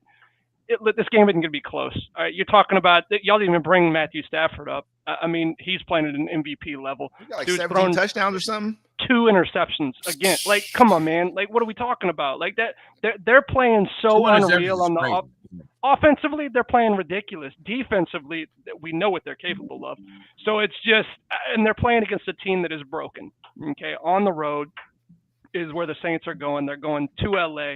This isn't going to be pretty. Chuck's first start, like you guys said, we might see Rattler fairly quickly. No, Rattler though.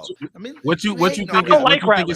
I don't like Rattler. I don't like Chuck. What you think Chuck's stat line gonna be? How many picks? You know what? I actually think he throws one pick. I think he throws one, and I think it's because they're going to run the ball a lot. They're going to run the ball. No touchdowns, just one pick. Screenplays. One touchdown, one pick, and I think he's going to have 162 yards. He's going to be probably 20, like 30, 39, 20 or 39. 53 completion percentage. 53 this is completion 20 or percentage. 39. 20 or 39. Thank you. Listen. Thank I'm going to say this. Look, you got Rattler. He got a 68% completion percentage. He's got 1,500 yards. He's throwing about 200 yards a game. Okay, I'm going to take that. He got an 87-yard long, 8 touchdowns, 5 interceptions. You say he threw three interceptions last game, right? Mm-hmm. Bad game. He was 8-2 before that. You know what I mean? Like this other kid, man. I mean, he ain't looking to 53%, bro. 53%. But he came in relief, and all he did was throw the ball. Yeah. All he did was throw the ball. That should help you out because they're probably playing off because you know what's coming. They know what he's gonna do. Yeah. They're beating the brakes off y'all. Listen, they're beating the brakes. You know how when you bring him in, he's probably throwing little easy dink and dunk routes. He's not throwing nothing long. I'll tell you this. I'm not saying Shook's good. And I don't think he was the guy's 13 good for in any 18, way. wasn't he, last game? Yeah. But I don't think helped him. Rattler's terrible.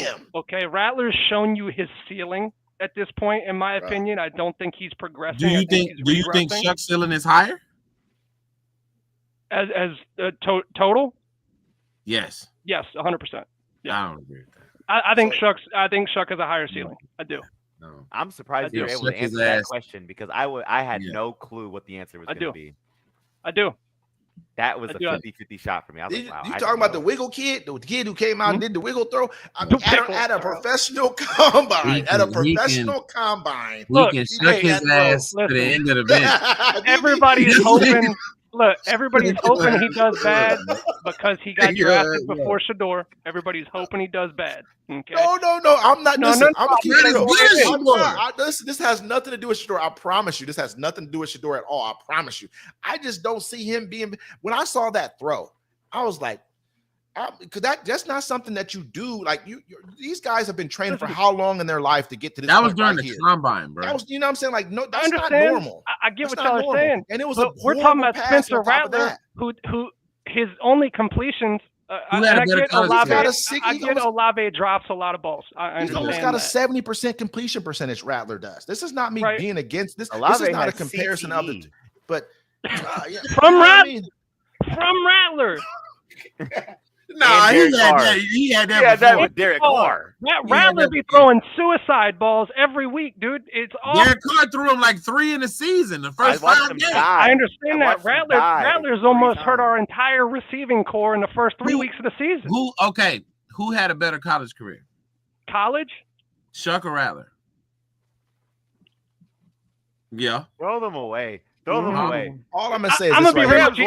Neither one of them are gonna be New Orleans next year, so it doesn't matter. All I'm gonna say is this right here: you have a serviceable quarterback at a 68% completion, but did you just say serviceable? That's what I'm for what they have as a team. You know what I'm saying? For what they got there as a team, they know they have nothing. They know they don't even run the ball with Kamara. They do none of that. This week, the quarterback needs to exist for the 2 seconds it takes to get the ball from point A, which is the ass of the center, to the running back's hands. Okay, that needs to be all this week is. Let this week go by quickly. We have no chance whatsoever. We're playing against a team that is very, very hot right now. I'm not. I'm definitely going to say they should have went with the rookie. I'm going to say that, but I don't believe that. But 53%, man, completion percentage, even Dylan Gabriel is doing better than that. We both said before the show, Dylan's he's better. What I'm saying is like that's tough to put out there, especially when you have veterans who are maybe maybe, and you're putting the kid out there. You know, if he's 50%, that's like horrible. And I mean, that's just really bad. You're not gonna ever. The running games are not even trying to run the ball.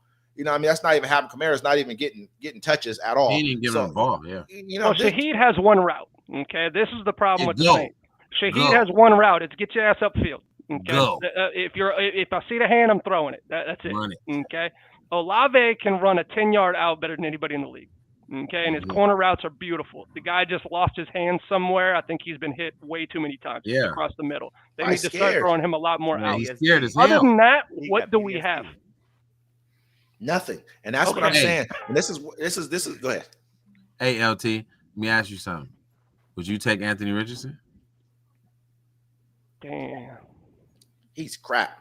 I'm letting the. You know what's sad? Do you think he's better than Shuck and Rattler though? Put him at no, he is not better than At least he can move. At least he can move. I wouldn't say he's better. I ain't gonna say he's better, but he poses a different threat. Sure, it buys you some time to run the ball. He poses the threat that I'm keeping. You know what I'm gonna do? I'm not even having this. I'm putting linebackers in here. My quarterbacks. I'm not even gonna. I know you're gonna just run the ball. If Kellen Moore was serious and they actually want, this is how you know the Saints don't want to win a football game. Okay, because if they wanted to actually win, you know who they would put in at quarterback, and we've done it before, and he's actually done pretty damn decent. No, we should have been got him. I'm talking about on our team right now. Are you talking about Taysom? Yep. If we would put Taysom Hill at quarter, you know what you're going to get. He's going to run the ball 80 times. He's going to have 200 yards. Numbers. That's it. But he's going to win, or you're going to be right there at the end to have a shot because they don't have the ball long enough to score 80 points on you. It's just, I feel like that would be a much better solution if you were trying to win. That shows me the Saints don't give a shit this year. So I think they're done. Okay. All right. So round the horn real quick. We're going to go ahead and spin the block. Beezy. I got the Rams, man. You pray for Shuck, bro. LT. You can pray all you want. It ain't going to help much. You know what? I'm going with the Saints. No, I'm kidding, man. I'm going with the Rams. I'm going with the Rams. Wow, man. You more delusional than the Cowboys.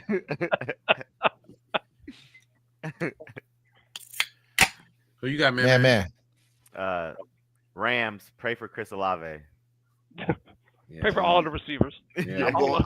I'm going with the Rams too, man. I don't see the Saints. This is a no-win situation for them. They pretty much threw the towel in with this one, but I hope the rookie does well. I just, you know what I mean? You know what I mean? Like you're already kind of showing that. Yeah, I mean, maybe, but that doesn't mean he couldn't bounce back next game. What's well? Like what's doing well? I mean, I think for him, if he's 70%, if he can get 60%, 65 on up. 60. No, I think 60 for him is great. Because you're right now. If he can get to 60 and have more touchdowns and interceptions. And I'm not even tripping if he has more touchdowns and interceptions. You can be 1 and 2. But if you got, I'm not saying this is good for him, but man, you already got 1 interception, no touchdowns right now. You know what I mean? It matters how he plays. If you throw them interceptions and you look timid and you were scary, that's one thing. But if you was just like, F it, I'm just, you know what I'm saying? Let me try to fit it in there. At least I can respect that. Like you're trying to do something. I want to see drives. I want to see actual drives. They don't need to drive together. Hold the ball. Show me drives. And this will matter about the coaching too, is right? Correct. The coaching kind of dictates what he does because he doesn't need to be out there playing like he's actually a really, really seasoned quarterback right now. We don't know if he's good or not. We don't know. I don't know. I can sit back and talk crap about him all I want to off of one throw, but you know what I mean? Like I have never seen him in a game. I can't tell you what kind of arm he has, nothing else, but I can tell you that he's not very good at completing passes. That's what I can see right it's there. Very crucial for a quarterback. Thus far. He's only been playing in 2 games, really 1 game. All right. I just got a text that said, damn, y'all still going. I already know. You already know. We're almost done. Let's run through these last few ones real quick here. We got this one especially, Jaguars and Raiders. Go ahead, man. I'm going to start with you. You know what I think it is about the Raiders? The Chip Kelly, he's a horrible guy. Cannot stand Chip Kelly. That's the best way for me to say it. The whole, you know what I was thinking about it? I was like, man, Ashton Jeanty, why did he have to change his because of Chip Kelly. He wanted to control it. Because remember LaShawn McCoy, he do like a couple taunts and he benches him for the rest of the game. Chip Kelly is the worst coach in history of the NFL, and he should. Oh my goodness, that is what's the only thing holding them back is the fact that they have him because he's horrible. Their team is not a bad team. They don't have a bad team.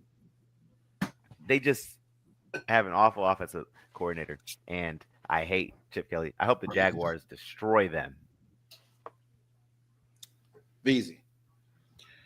As a Cowboys fan, I will never forgive Chip Kelly for breaking up that Eagles team with Michael Vick, LaShawn McCoy, Deshaun Jackson, Jeremy Maclin. I will never forgive him for that, ever. And I'm a diehard Cowboys fan, and I secretly was crushing on that Eagles team. I will never forgive him for breaking that team up. I didn't like him when he was at Oregon. I've never liked anything that Chip Kelly has done. If you follow a trail of when he leaves somewhere and you hear what the players say about him, it's never anything good. Nobody ever has anything good to say about him. They say he's controlling. He's kind of an asshole. Like, it's his way or the highway, and he'll trade you out of there just to make an example. He doesn't care what he gets back. I do not like Chip Kelly. I was thoroughly surprised, and it makes me wonder if that was a management hire or if Pete Carroll actually wanted him on his, and his staff. Because he does not, when I think of Pete Carroll and his style of coaching, I don't think Chip Kelly meshes or fits with that. I don't think that was a good match at all. I think that also contributes to the positions that they're putting Geno in, but damn it, he ain't playing well either. He's making horrible reads. He's throwing the ball in horrible positions from horrible arm slots. 7 touchdowns, 10 interceptions. He's looking really, really bad. And I don't know if y'all remember Geno when he was at West Virginia in his high school. He can chunk the ball. Everybody knows that Geno can throw the ball. I don't know if it's just scheme related, but he looks really bad. And I mean, just me personally, I'm gonna just give about 30% of that to Chip Kelly because I don't like him. But he also doesn't have the greatest receiving core. Just to be fair, he's got 2 decent tight ends in Meyer, and then who's the new dude that they just drafted? I can't remember the other one. Brock Bowers, and then Meyer, the one that they just drafted. So I think they got 2 good tight ends. Genty is a good running back to build on. They got some decent players on defense when you look at it as far as names on the roster, and they perform pretty decently. But Geno just turns the ball over entirely too much. And they're on the field way longer. When you look at how long, as far as their defense is on the field compared to other teams, they're on the field way longer than most other defenses that are not maybe as talented as them, but they don't have to be on the field and defend as long as they do. I don't see the Raiders winning this game. I think this is a bounce back game for Trevor Lawrence, and I think Geno is probably going to throw another 2 picks. LT. 12-7. That's the last 2 weeks of offensive output from the Jaguars. I zero faith in Sunshine whatsoever. You trust Geno over him? No, I'm not saying that. Hot take. I don't trust Trevor, and I never have. I've always thought he was an overrated guy. Good quarterback, don't get me wrong, but extremely average in my opinion. He just has always had the playmakers around him to make him benefited from the time very he good. out his Yeah, coach. 100%. And coaching matters, right? I mean, especially in college whenever he played his best football, in my opinion. Raiders have a really stacked lineup, man. Man, I agree with him on this, and I know I've given him shit about it every week. But that lineup is really, really good. On paper, look good. Extremely good on paper, and they should be way, way better than they are. I think the Jaguars kind of showed you who they are the last 2 weeks. Not just offensively, but defensively as well. There's a lot of holes, especially kind of in the middle of the field with them, which is kind of surprising with their lineup. So for me, this week, especially having Bowers back and things of that nature, Geno's going to have a much better game.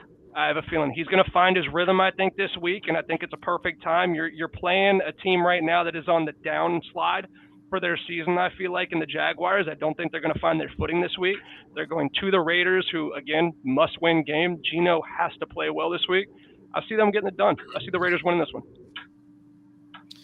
Yeah, man, it's a tough game because both of these teams are playing very bad. I mean, you got Geno. He has 7 touchdowns and 10 interceptions, man. Yep. But you at the same time, you got Trevor Lawrence, and he's crap. Trevor Lawrence is not good at all right now. I mean, Travis Hunter's leading their team in receptions right now by 1. He only has 1 over top, but his receiving yards he's number 2 in receiving yards. I just don't see. I mean, he plays good defense though too. He's been playing good defense as far as like some of the games they've allowed him to play a little bit more defense in. Man, I mean, it's tough for me to go with the Raiders because of how bad they've played. But it's like at the same time, do you look at the Jags and say, they're playing good? Yeah, they're crap. I mean, this is a game that I would normally go with the Raiders. I'm probably going to go with them anyways. because but we'll kind of see. We'll go ahead and spin the block on that one. But right now, I'm kind of a toss up on either one. So let's go ahead and spin the block, man. Yeah, I got the Jaguars. Gino, like last year, this whole interception thing, we had that same problem last year with him. I love Gino. I hope he do better the rest of the season, but man, he just can't. The Jaguars, man. LT. He's gonna have one of those games, man, where he comes out and just plays. It could be a fluke. I don't know. I hope he do. He just Puts has up 300, those games 400. He sometimes. does it. Yeah, man. I think this man. is the perfect team to do it against, and he finds that footing this week. Definitely. To me, Travis Hunter at this stage and this point right now is a better corner than he is a receiver. Yeah. I think he can be a starting corner, and he should have packages for a receiver to kind of work him in, kind of like how the Cowboys did Deion back in the day. But to me, he's a better corner, and to me, I think they need him to be a corner more than they need him to be a receiver and kind of a gadget player on offense. I think the Jaguars get this one in an ugly game. I don't think neither team scores over 20.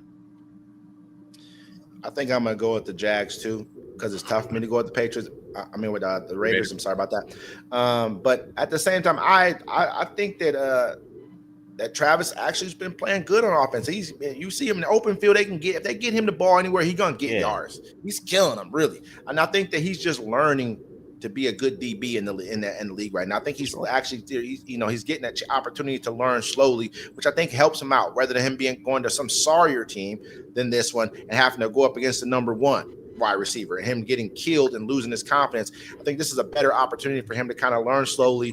And you put it up against like a Travis Kelce. I mean, you would never guard Travis Kelce if he was a number one DB for a team. That wouldn't happen. But right now he's getting the opportunity to kind of learn what, the NFL game. And I think he's dynamic. He's a playmaker. You got to trying to get the ball into his hands and see what he can do with it. And I think that Trevor Lawrence, they're having a hard time doing it. They're throwing the ball to him. It's obvious because he is leading the team in receptions, but they've hit a brick wall, and it's hard to see them come out of this. But the Raiders are sorry too. Yeah, but the Raiders are just bad too, a bad team right now as well. And I think that sometimes those young boys, they may get a little bit of energy out of this game and try to, if they can win, they can kind of keep themselves above the fray slightly. So I'm going to go ahead and I'm going to go with the Jags on this one myself. Next game, we got the Chiefs and we got the Bills. LT, we're going to start with you. Yeah, listen, I know the Bills played a crap team last week, but they played really, really well. It's a confidence boost. Great football, and that gets their foot set underneath them. That really got Allen. I feel like his confidence is back after a game like that. Look, it's going to be real hard to come in there and beat them at home during the regular season. I get what the Chiefs have done during the playoffs over there. Mm-hmm. Much different story when it's not a, hey, look, win or go home scenario. Chiefs don't necessarily need to win this. They're 5-3. Patrick Mahomes is doing great. He's 17. Win this. I don't think they are, man. I just don't see it happening. They're in probably the Bills winning this.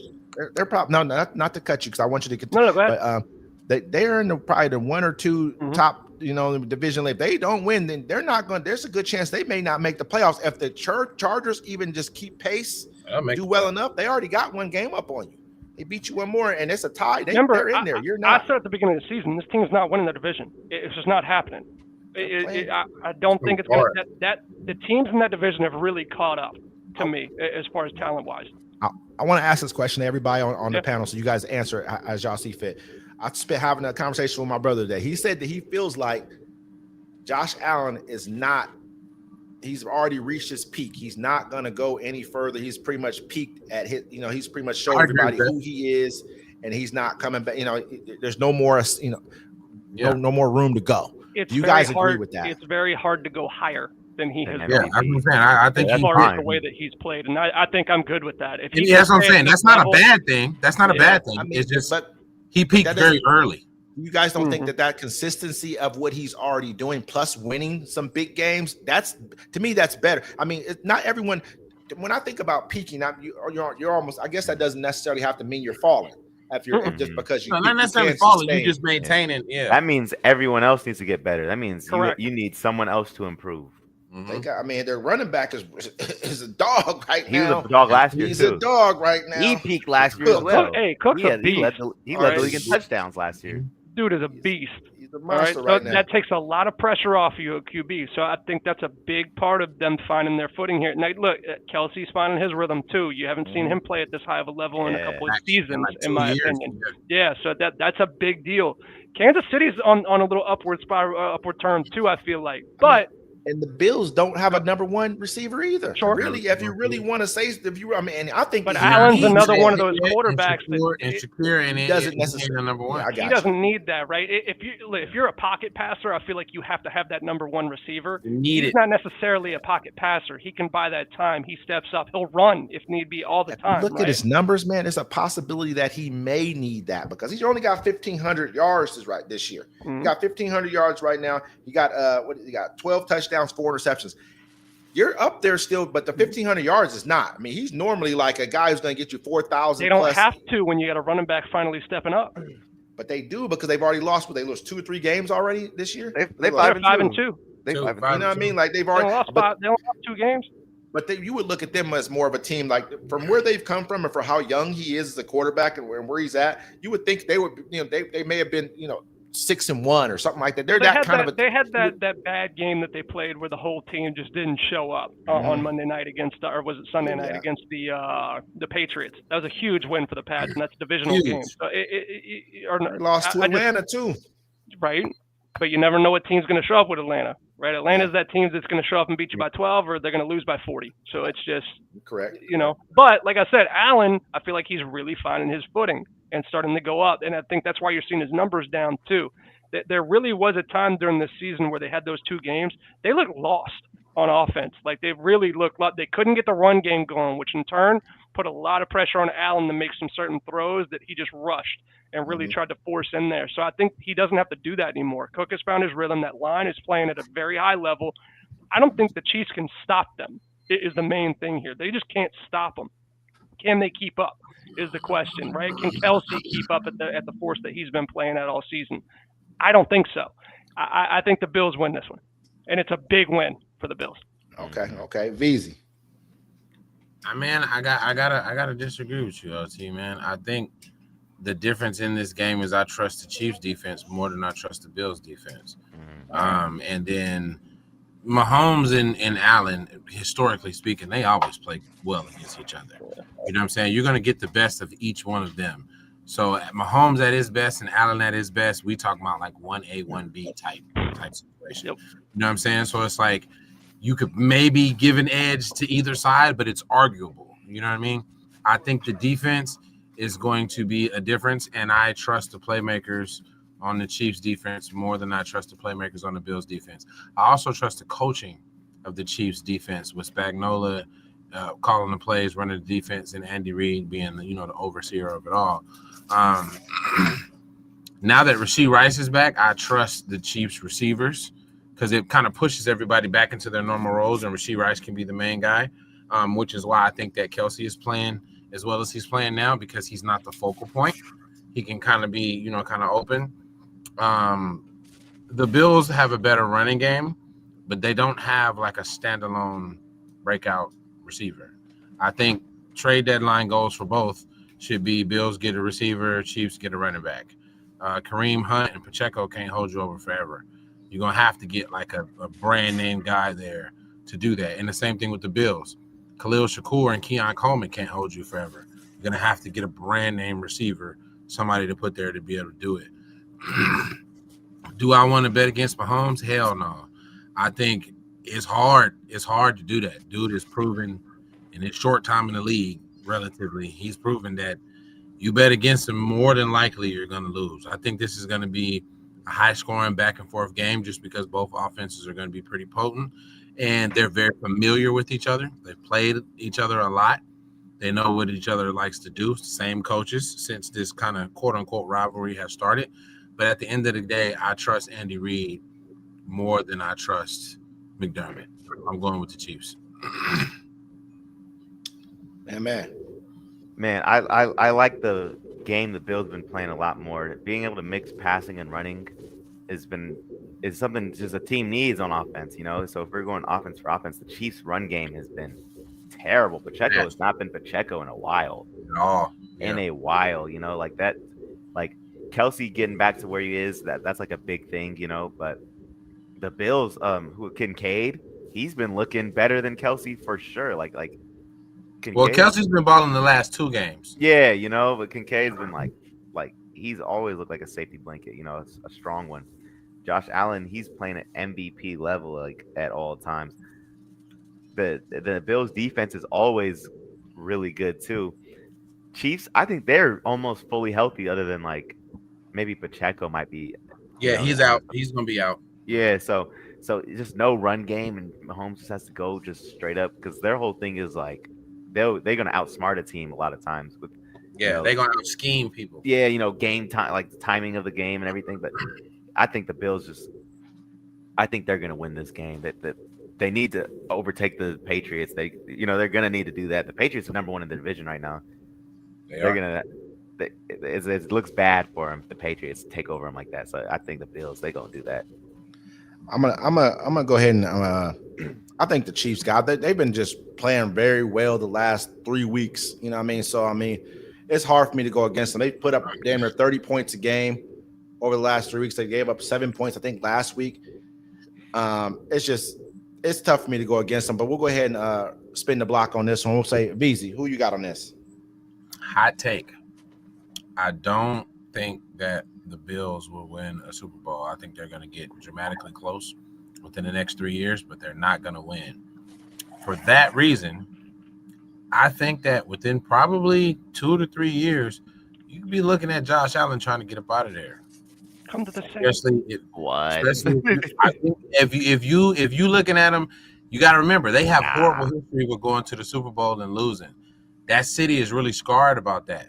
If they get close enough like that and you can't get over the hump on Kansas City, you fire McDermott and then he's not happy, you don't bring him in no receiver, I think we could be looking at, like a Carson Palmer, Matthew Stafford in Detroit type situation, like where it's like, bro, just let me go because you're not doing what I need to get over the hump.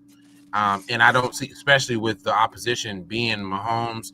And then you got to look at if Lamar's team is healthy and they can help. There's so much going on in the AFC that he's going to have to fight tooth and nail every year. If they give Burrow a defense or some type of running game, you know what I mean? Then you got to worry about that too because he's already done it one time and got, you know what I'm saying, in his, second year, third year started, and he got to the Super Bowl. It's like you can't – that's nothing to poo-poo at. You know what I'm saying? Like you got to think that these players are capable and they're in the same conference as you. Not only will they – stop you from reaching your goal, they'll stop you from being able to get to the game before the goal. You ain't even going to be able to get to the Super Bowl. It's different when somebody's in the NFC and I can meet you at the Super Bowl.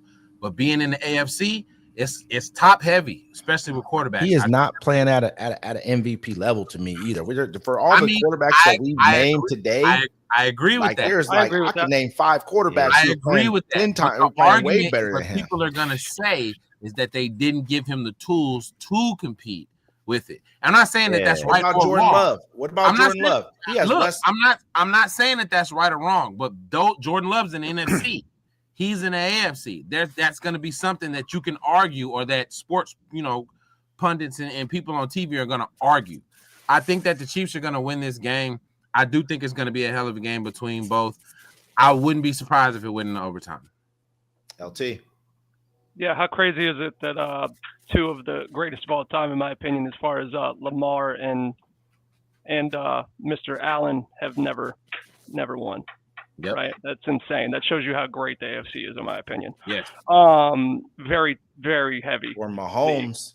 Mahomes. Well, no, he's wrong. I'm not counting him. I'm just saying he's shutting the door on everybody. He's pretty much like Jordan. He's like Jordan. Yep. You know what I'm saying? He's shutting the door. He's not giving him LeBron getting the opportunity. Yeah. He's shutting them out. The only reason they didn't win is because they had somebody that was better, and that's scary, right? So I agree with that. Look, the Bills are going to win this game. Okay, the Chiefs are playing at a very high level. Bills are playing at a high level now too. I think they found their footing. This is the game of the week, easy for sure at this point. And I think the winner has a serious statement as far as now I'm leading the AFC and I'm going to take this over type of scenario at this point. I think the winner is probably whoa. By the end of the season, you don't see that happen. You don't see that happening by the end of the season. This is a huge game. A game like this. The Bills lead the AFC? Huh? They're You said the 6-2. Yeah.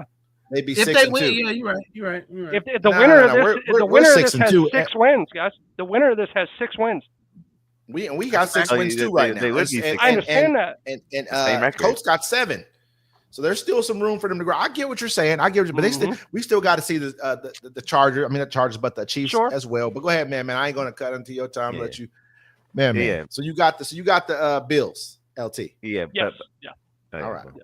But yeah, I think the MVP talk for Josh Allen goes towards because I think his number is like 12-3 or 12-4. 12-4. A touchdown interception. 1,500 yards though. But 5 touchdowns rushing. Yeah. And then probably 200-300 yards rushing too. Like that right there puts that matters. It's gonna inflate his numbers a lot when the way he runs the ball and the way he gets touchdowns on his feet and the way he takes care of games. Total yards is nice. Yeah, you know what I mean? Like, but I'd say he's not even on pace to get. He's basically on pace to get 3,000 yards, a little bit over that for the year, a little maybe 3,800 yards in passing. After this game, he's about to have him and Mahomes, and maybe 30 touchdowns. Maybe 30 touchdowns. Him and Mahomes. Go ahead. I'm sorry. Him and Mahomes are going to go for 600 passing yards total. To go combined. Yeah, I can see that. Yeah, I got the Bills. This is game of the week, but it's not the game I'm gonna watch. But yeah.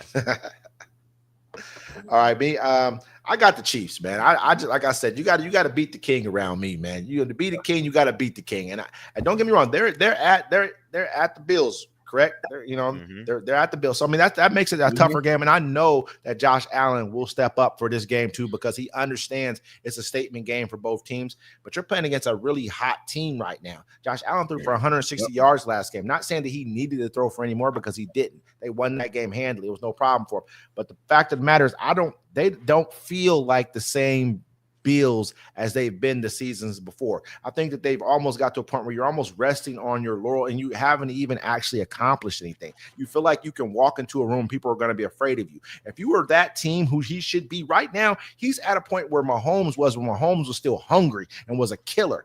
He would have walked into and played the Falcons and blew the Falcons out. There's no way Josh Allen should allow that to happen. He allowed that to happen. Because we all know Mahomes will stop something from happening by himself.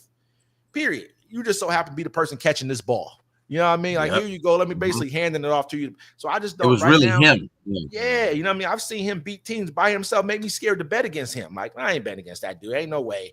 You know, there's just no way. But to me, I just don't. I don't. The Bills have not proven themselves, and that right now, actually, they've kind of shown themselves as lesser than what they were to me last year. I feel like, there was something that happened in that last game to Josh Allen and the way he froze up. I think that's going to be a mental note in his head. Maybe it helps him play better this game, but that's going to probably plague him for a long time, the way he froze up that last game of the year last year. And I just don't see them beating the Chiefs this year. I'm going to go with the Chiefs. All right, we got the next game. We got the Seahawks and we got the Commanders. We're going to go ahead and start off with you, LT, on this one right here. Then we'll go to man last. I want to say the Commanders so bad, but just because, I can't. It's just not going to happen.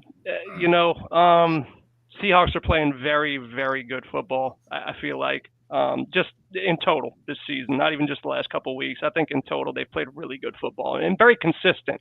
Let's be honest, right? I mean, they haven't really lost crazily or anything like that, or they just didn't show up one week. I feel like they just another team got lucky when they played them, in my opinion. So looking at it, they have a quarterback that's playing at a high level. Darnold, he's got 4 interceptions, 12 touchdowns. Walker's running the ball efficient.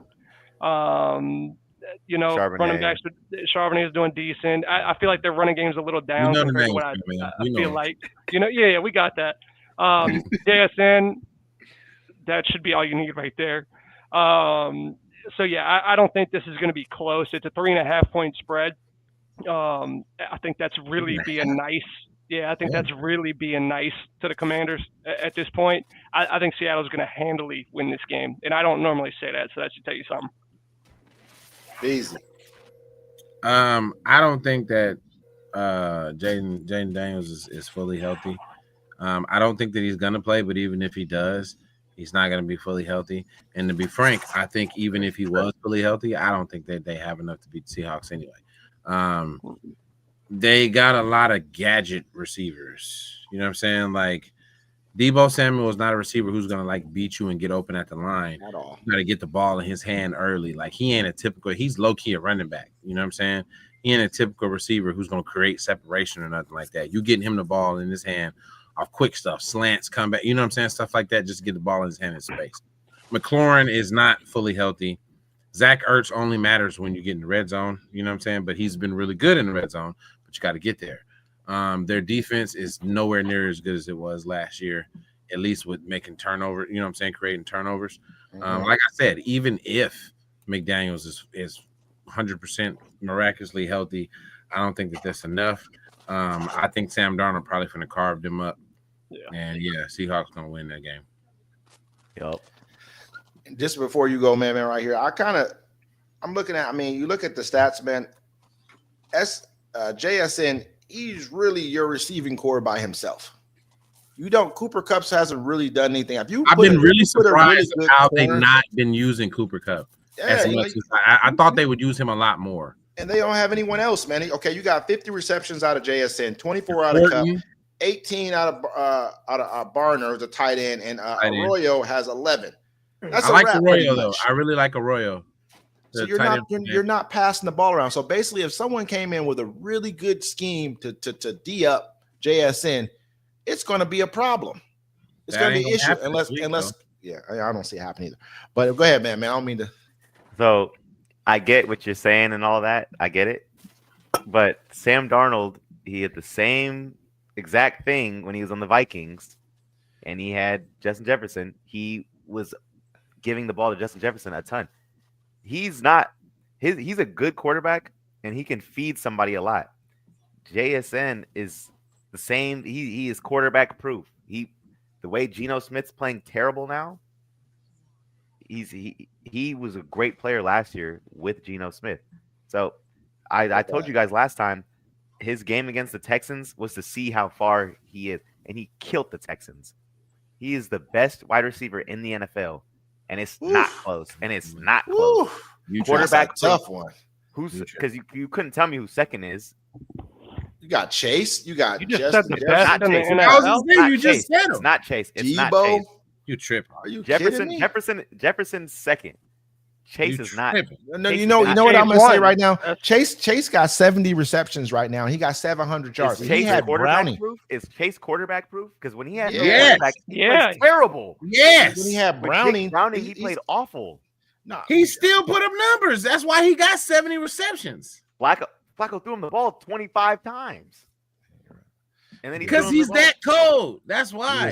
He was open 25 times, huh? He threw it the ball. And he could have probably caught it one or two. Man, I understand the bias, brother. He's the best wide receiver. You just said he's better than Justin Jefferson and everybody else already. Right now? And this is probably this is second year. I don't even think he's better than this is second year. He just had a bye week last week, and he had a bye week last week. And give me that healthy kid from Tampa. I'm good with him over. That dude's filthy too. And he's filthy. What about Pickens? Pickens is good too. I love getting a rise out of him. I'm about to start naming every number one. You think he's better than that? You think he's better than DK Metcalf? You could even argue top 8, but top right now, probably better than top DK. is crazy. This is his second year, right? Pickens. Is this his second or third year? Yes. I mean, you got to give him some time, brother, before we start saying that. I mean, I get you. You're saying this year. You're saying this year. But yards wise, he's the number one receiver in the league. Yards wise. He's number one receiver in the league yards wise. He just had a bye week, and he's still leading the league by like 200 yards. He's playing because I just told you why. They're not passing nobody else the ball but him. But you know who else is playing a system kind of like that too? Chase. Chase. Because the Higgins got 25 catches. Wait. You know what the difference is? T. Higgins is on the other side. There's nobody else on the Seahawks that's going to draw that much attention as much as T. Higgins is. You have a second option where you can spread it around. And Chase had Browning in there for what, 3-4 games? If we have T. Higgins drawing attention, doesn't that make it easier for Chase? that also gets him receptions. That also gets him receptions because Chase is the dude who's going to draw attention. Hey, and then T. Higgins is going to have to kill you underneath, which is then going to shade the attention to T. Higgins, which then opens up Chase again. The only thing you're doing on the Seahawks is throwing it to Jay, just throwing it to him. That's it. And guess what? And that has gotten us. It's working. That doesn't mean that he's better than Chase. Than Chase. It's working until the playoffs when Sam Darnold chokes again, ladies and gentlemen. He is the best wide receiver in the NFL. He is not the best wide receiver in the NFL. You 5'4". don't believe that. If he didn't have a Seahawks jersey on, you wouldn't be saying that. You wouldn't be saying that. He just had a bye week and he's still 200 yards. That's not what I said. I said if he didn't have a Seahawks jersey on, you wouldn't be saying that. Tell me you would.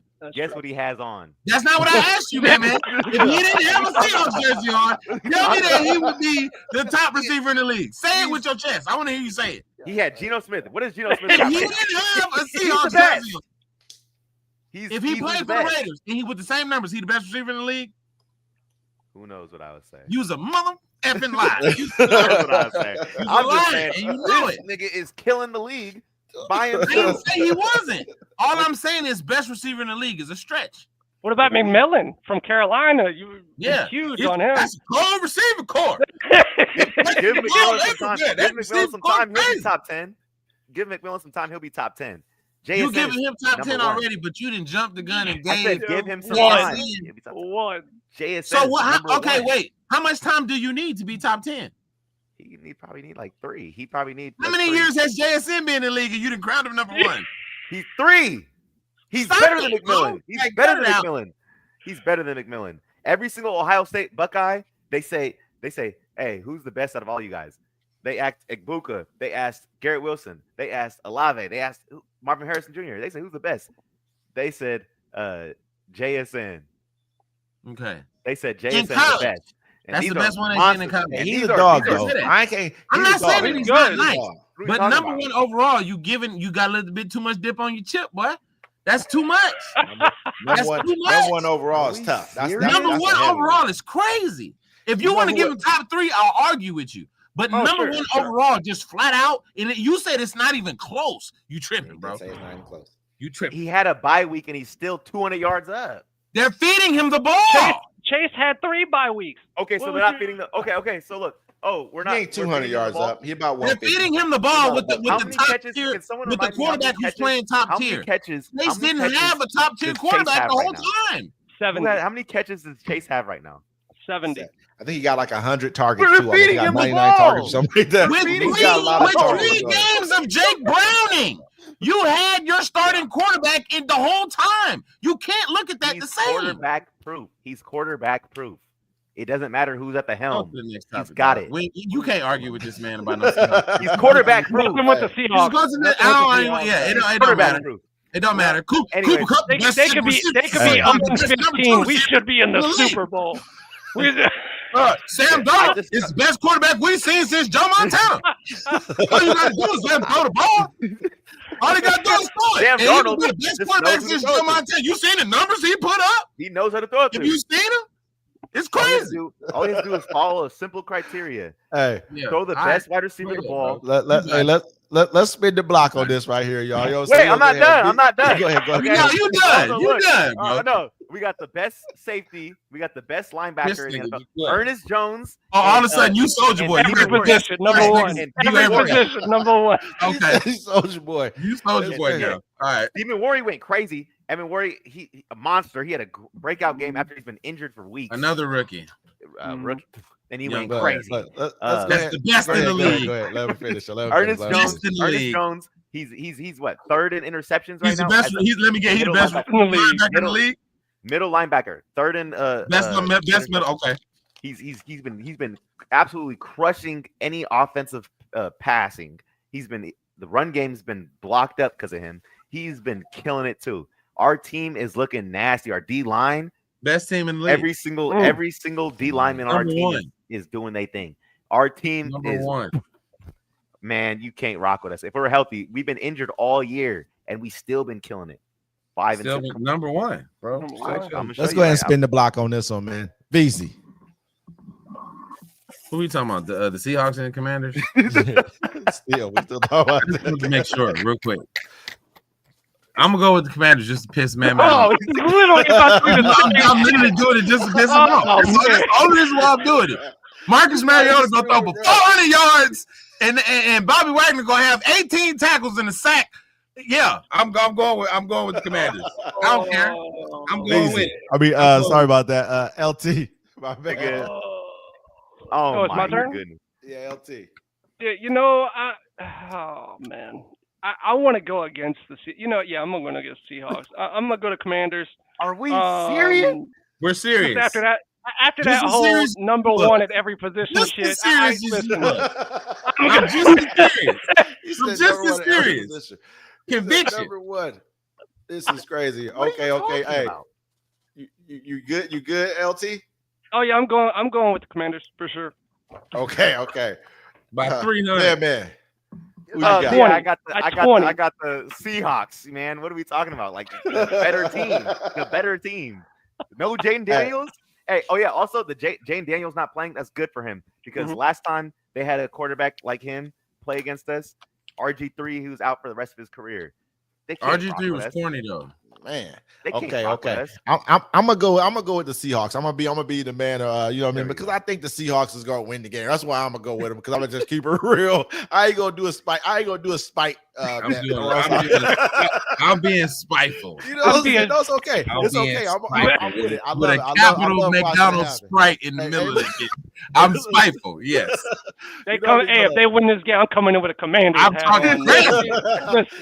We're going ham on them. Everybody's going ham. I'm going ham too. I'm laughing. I'm making all the jokes in the world. It's going down. Trust me. You know what I'm saying? But I go with the Seahawks because I think that what Commanders, they're just going through it right now. They're gonna be a down year for them more than likely. I don't see them bouncing back. I think Daniels is hurt. I looked like a really, really bad injury when you saw it. It's a hamstring. That's a soft tissue. You can't rush back. It didn't look like that way that leg popped around like that. Like he doesn't need to play this week. Yeah, you might not need to pay for a few more weeks. They need to let him just sit for a minute, let him get right. But I'm gonna definitely go with them, man. We got our Monday night game, the Cardinals and the Cowboys. I'm gonna start with you, man. I'm gonna be a realistic fan, but go ahead. you want to tamp down expectations and stuff. Look at you over here. My team already passed. For this one, I don't like neither one of these teams, but we don't like you neither, nigga. But I promise you though, for my pops, I think the Cowboys, they offense has been going crazy, man. Their offense has been going crazy, and with CD's healthy and Pickens healthy, and we're gonna see a full offense right there. So I got them. The Cardinals suck, and I don't like the Cardinals either. So boom, yeah, I got the Cowboys. LT. How about Dak Prescott? Man, this season, Dak is playing at another level, in my opinion, than he normally does. And I get the weapons. We could talk about that all day for sure, but he's actually making the throws that you expect him to make now, and I'm very impressed by that. That being said, they always play down to their competition, and by always, I mean always play down to the competition. Games they're supposed to win, they somehow find a way to lose. I don't see that happening in this one, though. I see them winning this. They're going to squeak by. It's going to be close because, like I said, they play down the competition. It's going to happen that same way, but they're going to win this game. The Cardinals just find ways to lose when they win. Like it's insane to me the way that they lose. So they're going to find a way to just give it right back to the Cowboys. The Cowboys are going to make a mistake somewhere along the way, and the Cardinals are going to give it right back. And then the Cowboys are going to walk it off with a field goal or a walk-off touchdown, something like that. Something weird is going to happen at the end. The Cowboys are going to win, though.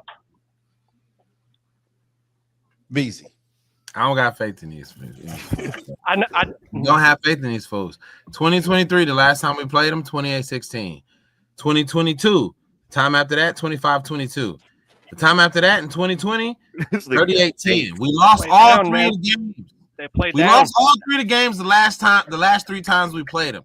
I don't know what it is about why the Cardinals play. I don't know. It's because we was cursed and we traded Emmett there. I don't know what it is, but the last three games, even before that, we barely beat them 17-28. And then before that, they were on a 4-game winning streak against us anyway. So if you go back to 2008, we've only beat them once in 2017. I don't believe it. We can't stop nobody. This game is going to be like, it's going to be, the Cardinals are going to score way more points. You're going to have people on their offense like, who is that? He was just bagging groceries at HEB. Why he got 200 yards? We can't stop nobody, bro. We can't do nothing. We don't got no pass rush unless we get up by 14 and we can dictate the game and like run and you know what I'm saying. I don't have faith in it. I think Dak is gonna have a good game because the Cardinals defense is not like great. But hell, if we don't score first and then I don't see us stopping them. I just don't see us stopping them. And they don't got their starting running back in. They don't got the backup running back in. I don't know if Murray's gonna play. I still don't trust it. Dudes who you don't know who their name is, they put up career games against the Cowboys defense. And that's just facts. Plus, they didn't beat us the last 3 games we played over the past like 5 years. I think this is a trap game for us. And I think that numbers wise, offensively, it'll look good. You know what I'm saying? It'll look good for CD and Pickens and maybe Ferguson. Even Javonte Williams might get off, but I just don't trust our defense to be able to contend or be able, like, I don't trust us to get stops. Like, we can't even get 3 and outs. You know what I'm saying? Like, we get somebody on 3rd and 20 something and they convert it. Not because of a penalty, because they just converted it. Like, I just don't see it happening. Y'all are real bad on 3rd and long. I think we're horrible on 3rd and long. And I think we need to trade for somebody defensively. I personally think we need to just go ahead and cut Trayvon Diggs or go ahead and trade him. He ain't been playing the past 2 years anyway. He doesn't really make too much of a difference, and we paying him like he is a difference maker. Might as well let him go. Trade him somewhere else and let him live off that hype. Get even more draft picks in case we make a move this season, you know what I'm saying, to trade for somebody else defensively. I think we should trade him, get rid of him, or cut him at the end of the season, get some more defensive help in, particularly linebackers and safeties. But I think if we win this game, it'll be last second, field goal type stuff. But I really don't have too much confidence. I can't call it yet. I'm going to wait till you call it around the horn. Me personally, man, I'm just looking over the numbers, man. Like, the Cowboys look good. They do. They probably only had like maybe 2 games where you could consider they've gotten blown out this year. The rest of them have been pretty close. I mean, all the games have been pretty close. They put points on the board. I mean, you look at he spreads the ball out. His 2 top receivers, they got 6 and 400 yards respectively. The tight end got 300 yards. You got a running back with over 600 yards. You can score. I'm looking at the Cardinals. They don't have anything going on. They don't have a running game. They don't have a passing game. They have nothing going on. Does that matter against our defense, though? I think it will, man. I think it will. I think at the end of the day, if they can get them to shoot out and they're going to have them having to throw the ball more and you can kind of tee off on that versus allowing them to run it and cause multiple problems for you, that'll be where the Cowboys, I kind of think, will run away with this game right here because there's not too many teams that can beat them in a shootout. Reason why we did Denver Broncos, reason why the Broncos beat them is because we have a good defense too. I don't feel like the Cardinals, I don't know. I can't tell you. I mean, but I don't see the Cardinals having any kind of heart left. Your starting quarterback, right? Yeah, your starting quarterback is basically hobbling around. They're watching him throw, but his foot is messed up. He's not probably going to be playing. This doesn't make a lot of sense because without him being able to move, you're not a great quarterback, a passer anyway. So at the end of the day, if you can't run or do anything, I'm putting Jacoby Brissett in there and I'm gonna figure out what he got going on. He's gonna throw for 378. It's a possibility. 3 touchdowns. Marvin Harrison gonna have 192,000 yards. But let's go ahead and spin the block on this one, man. Who you got? Yeah, I got the Cowboys for this one. The Cardinals, they're actually a terrible team. I don't think they got that one at all. LT. Look, living in Dallas for as long as I did, VZ does have a point on this. This is the one team that's like kryptonite for the Cowboys, and that's the reason I said it the way I did too. As far as, hey, look, the Cowboys are going to do something to screw this up. At the end, it's just going to happen that way. It always does against this team. But this year's different because Josh Dobbs beat us, bro. I know, but this year's different, man. It really is because the Cardinals, they find even crazier ways to lose. Josh Dobbs can't grow eyebrows, bro. That right there, LT. I'm just saying they're going to give it They do. back to the Cowboys, and then the Cowboys are going to kick their way off the field. That's just how this game's going to go. I think the Cowboys win this game at the last second field goal, walk off. Let's go home. Easy. You know how I'm gonna pick, goddammit. You know how I'm gonna pick. I gotta pick them my boys, team. baby. I We gotta them pick my boys. team. All the shit I'm talking about, I gotta pick my team. I don't have faith in it. I don't like this. I feel like I'm about to throw up a little bit, but you know what? Fine. I'm gonna pick the Cowboys. I can't. Man, y'all got me wanting to pick the Saints every week, man. Let's go. Let's go. I gotta rock with my team, bro. What kind of fan would I be? You know what I'm saying? And then granted, like you said, like the points that y'all making, it's not like the Patriots is world. I mean, the Cardinals is world beaters. You know what I'm saying? Garbage. Like they don't got no offense right now. You don't really know what's on in their defense. All I'm saying is, if there's a team that will invent a way to lose the game, or that will create a star on offense, at least for fantasy for 1 week, the Cowboys will do that. It scares me. This is I think this year's Cowboys team is different. The reason why I say that is because you guys have a bona fide running game. Running game. The running game don't matter if we're down by 20. Well, I mean, most times it's not going to start off the game that way. You guys haven't been just being down by 20 this many games this year. It just hasn't happened. You guys have lost some close games. He's a true Cowboys fan. What I'm going to say is, you guys got two number ones, man. Cracking it hurt. Damn. I love y'all Cowboys got two realistic number one receivers, man. That's what I think is the difference right there. I think that's going to get you guys. If you guys make the playoffs, you're dangerous. And y'all tight ends. Nobody say, Visa, you're not wrong. Visa, you're not wrong. Y'all find ways to lose, and I understand that. But the Cardinals, I'm telling you, they're this season's form of. This might be a game we get away with, but talking about we get in the playoffs, we dangerous. You trying to make me feel better? I'm being honest, man. Like we get in the playoffs, we can't do nothing. Basically, is we got to score first. Yeah, that's pretty much what it is. You guys understand that was the formula against y'all, and we lost by like 20-something. We had, but you're going against one of the top defenses in the league. You get to the playoffs, that means you're a top team. Game. You know what you guys did too as well? What y'all did was y'all learned something that y'all showed the rest of the league, that you can target Riley Moss. I mean, they targeted the hell. If you have two really good, which most people don't have, they just don't. You can pick on him a little bit more than you can pick on a Surtain. And then Surtain, him being hurt, you never know how this is going to affect him going out through the rest of the season. You just don't know. Picking on Riley Moss, we still lost by 20 plus. Don't get me wrong. He still did what he had to do. But I'm saying you guys have bona fide two dogs. That ain't, you know what I mean? There's only one other team with two bona fide dogs. In my personal opinion, I don't know if you guys may know someone else. And that's the Bengals. Who else got bona fide two dogs? And who else is going to be able to line up against those two and really stop both of them? Nobody. There's no weaknesses in you guys' receiving game. You got a tight end, man. Come on, bro. Tight end. But anyway, let's go ahead. And like I said earlier, Dak's playing at a different level this year. So that's a difference. Killing him. He's killing them. You guys consider Josh Allen MVP. If you considering Josh Allen for MVP, you better be considering Dak. He has more touchdowns. Consider him, but don't give him the award. I'm not considering either one of them MVP. Me neither.